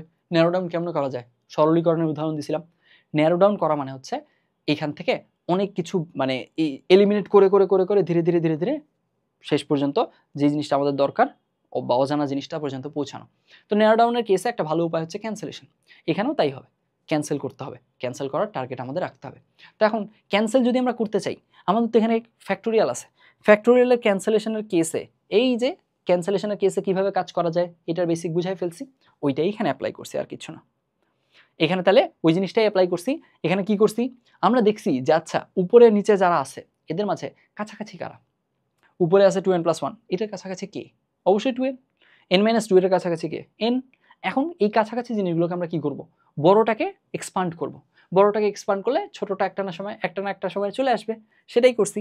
এই যে 2n+1 কে এক্সপান্ড করছি, 2n একটা না একটা সময় আসবে, nটা বড়, n-2 আর n এর মাঝে n বড়, তাহলে n কে এক্সপান্ড করব, n-2 চলে আসছে, ক্যান্সেল করে দিছি, বাকিটা সিম্পলিফাই করে মান চলে আসছে। আর এখানে একটা সূক্ষ্ম পয়েন্ট বলছিলাম যে দেখো আমাদের ম্যাথের কেসে অনেক সময় এগুলো আমরা খেয়াল করি না, কিন্তু এই জিনিসটাও খেয়াল করা উচিত। আচ্ছা, এরপরে ফাইনালি আমাদের আই এম রিয়েলি সরি যে এটার জন্য আসলে আমি স্লাইড বরাদ্দ রাখতে পারিনি বা ভুলে গেছি, হয়তো আমার আরেকটা ব্ল্যাঙ্ক স্লাইড রাখলে ভালো হতো, সরি ফর দ্যাট। এই স্লাইডটাতে আমি মূলত দুইটা জিনিস আলোচনা করছি, একটা হলো যে এই যে এখন আমি বলছিলাম আর এর ভ্যালুটা 0 নেওয়া যায়, ওটা দিয়ে কি মিন করে, 0 নিলে আসলে মান কি আসে, সেই জিনিসটা বোঝানোর ট্রাই করছি এখান থেকে। আর আরেকটা ব্যাপার বোঝানোর ট্রাই করছি যে 0 ফ্যাক্টোরিয়ালের ভ্যালু যে 1, মাঝে মাঝে এটার প্রমাণটা চায়, তো সেখানে এইটাকে কিভাবে প্রমাণ করা যায়। এখন খেয়াল করো এখানে এই জায়গাটায় আসার পর অনেকের মনে হতে পারে এখানে 0 ফ্যাক্টোরিয়াল এটার ভ্যালু 1 বসায় দেন, দুইটা সেম দেখানো তো আমার টার্গেট না, আমার টার্গেটই হচ্ছে 0 ফ্যাক্টোরিয়ালের ভ্যালু 1 আমি জানি না, বসাবো কি করে, আমাকে এনে দেখাতে হবে এটা 0 ফ্যাক্টোরিয়ালের ভ্যালুটা 1। তো সেখানে আমাদের আইডিয়াটা কি ছিল? আমাদের আইডিয়া ছিল NPN এই শেপের জিনিসগুলোতে 0 ফ্যাক্টোরিয়াল ইনভলভড হয় সবসময়। তো আমরা ওইটা থেকে একটু আগাতে পারি। এটা ফার্স্ট আমাদের আইডিয়া, ফার্স্ট অ্যাপ্রোচ। এরপর আমরা কি দেখলাম যে আচ্ছা শুধু ফ্যাক্টোরিয়াল দিয়ে কি ওটা আমি দেখাতে পারবো না, ওটাকে আমাদের ব্যাকিংয়ের জন্য আলাদা একটা পার্সপেক্টিভ লাগবে।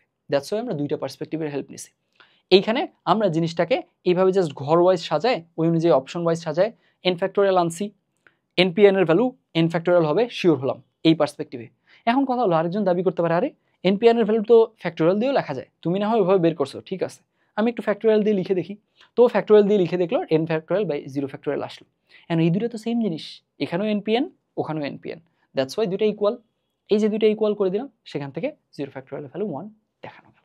এই হলো আমাদের আজকের এই ভিডিওটার ফার্স্ট ক্লাসটার আলোচনা। এখানে দেখো খুবই বেসিক জিনিসপত্র আলোচনা করছি, এখনো ওরকম আমরা ডেপথে যাইনি বা ওরকম কঠিন কিছু বা কমপ্লেক্স লাগতে পারে এরকম কিছু দেখিনি। আশা করা যায় বিন্যাস পুরোটাই কঠিন ইনশাল্লাহ লাগবে না, বুঝছি। এটা জাস্ট যদি আমরা স্টেপগুলো বুঝতে পারি, এটা কেন করতেছি, কাজটা কেন হচ্ছে, তাহলেই আসলে জিনিসগুলো অতটা টাফ লাগার কথা না।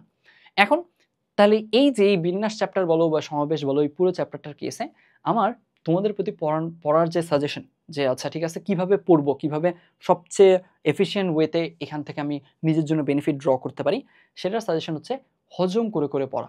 এই জিনিসটা খুবই জরুরি সব সময়। ম্যাথ যখনই পড়তেছো আমার সাজেশন থাকবে এই জিনিসটা এইভাবে পড়ার। কীরকম? মনে করো যে কোনো একটা সার্টিন টপিক পড়তেছো, তুমি ধরো না ছোটোবেলার ত্রিকোণমিতি পড়তেছো। এখন ত্রিকোণমিতির কেসে তুমি দেখলা যে আচ্ছা ঠিক আছে বিভিন্ন চতুর্ভাগে বিভিন্ন ভ্যালুর মান কীরকম হতে পারে, সাইন কোথায় পজিটিভ, কোথায় কস পজিটিভ, কোথায় নেগেটিভ, এই ব্যাপারগুলো সম্পর্কে মনে করো আইডিয়া দেওয়া হলো। এখন তোমার তারপরে ধীরে ধীরে টিচার আরও বিভিন্ন টপিক নিয়ে ধীরে ধীরে আলোচনা আসতেছে। এখন আমাদের স্টুডেন্টদের অনেকের কেসে আমি যে জিনিসটা খেয়াল করি যে দেখা যায় আচ্ছা প্রথম দিকে বুঝছি, ঠিক আছে বুঝলাম, দ্বিতীয় টপিক আসছে সেটাও বুঝছি, তৃতীয় টপিক আসছে বুঝছি। দেখো একটা জিনিস বুঝতে পারা বা বুঝতে পারার ক্যাপাবিলিটি থাকা, যে আমার সামর্থ্য আছে বোঝার আর আমি পারফর্ম করে দিয়ে আসতে পারি পরীক্ষায়, এই দুটোর মাঝে ডিফারেন্স আছে, এটা বুঝতে হবে ভালো মতো।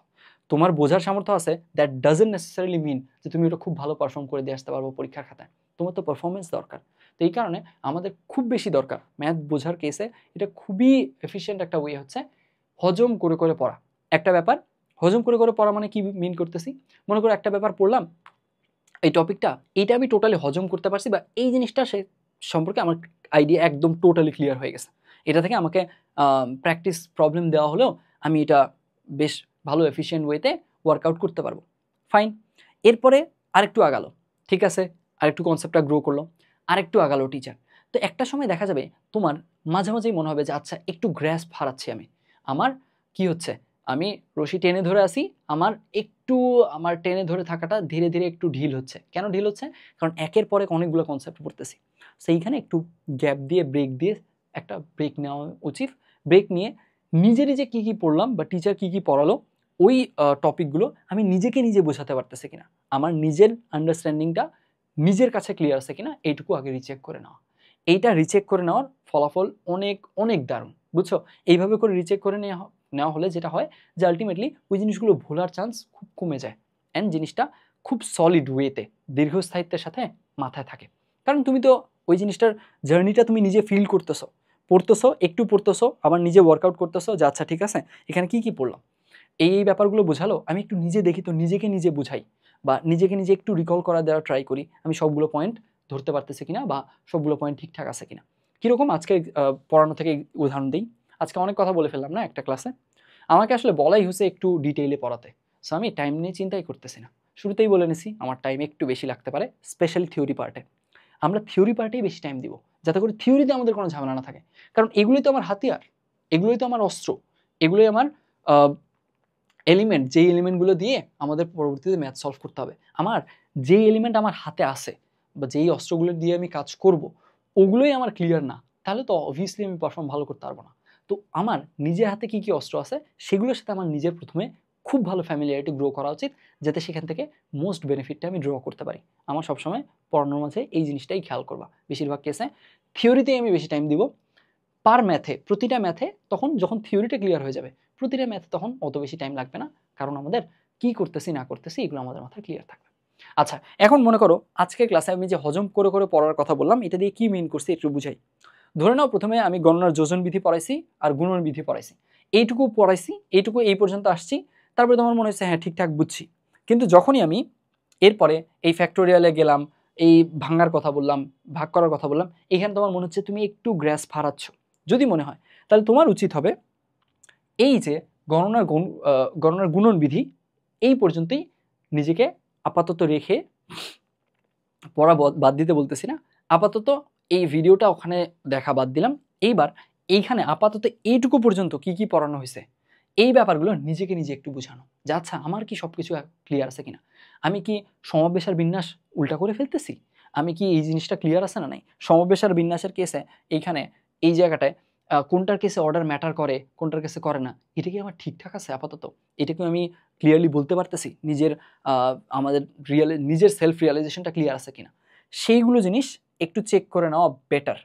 এরপরে যোজন বিধি, যোজন বিধির কেসে ভাইয়া যে এই জিনিসটা বললো, যোজন বিধির বেসিকটাকে আমি নিজে বিল্ড করতে পারি, আমি কি বুঝছি ব্যাপারটা। তারপরে গুণন বিধি, গুণন বিধি নিজে বিল্ড করতে পারি। তারপরে যোজন বিধি গুণন বিধি দুইটা একসাথে কম্বাইন করে এরকম একটা প্রবলেম আমি নিজে সেট করে অথবা বইয়ে দেখে এই জিনিসটাকে নিজে ওয়ার্কআউট করতে পারি। এইভাবে করে করে তুমি যদি হজম করে করে পড়ো, দেখবা যে এতবার বইটা পড়া লাগবে না। তোমাদের মাঝে অনেকে দেখা যায় যে বইটা অনেকবার রিভাইজ করছি কিন্তু স্টিল কনসেপ্টে ক্লিয়ার না। কেন ক্লিয়ার না? কারণ তুমি একবারও ক্লিয়ার করে পড়ো নাই। বুঝছো ব্যাপারটা? তোমার পড়াটা যেটা হয়েছে প্রতিবারই উপরে উপরে পড়ছো। সো আলটিমেটলি কখনোই ওই জিনিসগুলোর কর্নার কেসগুলো নিয়ে ওখানে আসলে কি কি কোন কোন সিনারিও হতে পারে, এখানে আমার কোন কোন সিনারিওতে সতর্ক থাকতে হবে, কোথায় আমাদের ভুলের চান্সেস থাকতেছে, কোথায় আমাদের কোন স্টেপটা কেন নিচ্ছি, এই ব্যাপারগুলো চিন্তা করে করে যদি আমরা পড়ি তাহলে দেখা যাবে আমরা একটা জিনিস জাস্ট একটা চ্যাপ্টার পুরো ইয়ারে মাত্র কয়েকবার গোছু করা হয়েছে, কিন্তু যতবারই গোছু করা হোক না কেন আমার যেহেতু সবগুলো পয়েন্ট একদম ক্লিয়ার আছে আমি খুব ভালো পারফর্ম করতে পারতেছি। আদারওয়াইজ আমি জাস্ট প্রতিবারই উপর উপর পড়তেছি, 5-6 বার পড়ছি, প্রতিবারই উপরে উপরেই পড়ছি, সো আলটিমেটলি আমার কর্নার কেসগুলো তো কখনোই ধরা যাবে না। আমি তো ওগুলো জিনিস কাজই করিনি, 6 বার 10 বার যতবারই পড়ি ওটা নিয়ে তো আমি কাজ করতেছি না। সো ওটা ধরতে পারার চান্সেস কম। তো এই কারণে আমাদের ট্রাই করতে হবে আমরা যতবারই পড়ি না কেন যখন পড়তেছি খুব ভালো মতো যাতে হজম করে পড়া থাকে, অর্থাৎ আমার যেই জিনিসগুলো পড়তেছি সেগুলোর নিজের সেলফ রিয়ালাইজেশনটা স্ট্রং থাকে। তো এইগুলো সব করতে থাকো, আমরা তাহলে নেক্সট লেকচারে এরপর থেকে শুরু করব। ভালো থেকো সবাই, আসসালামু আলাইকুম।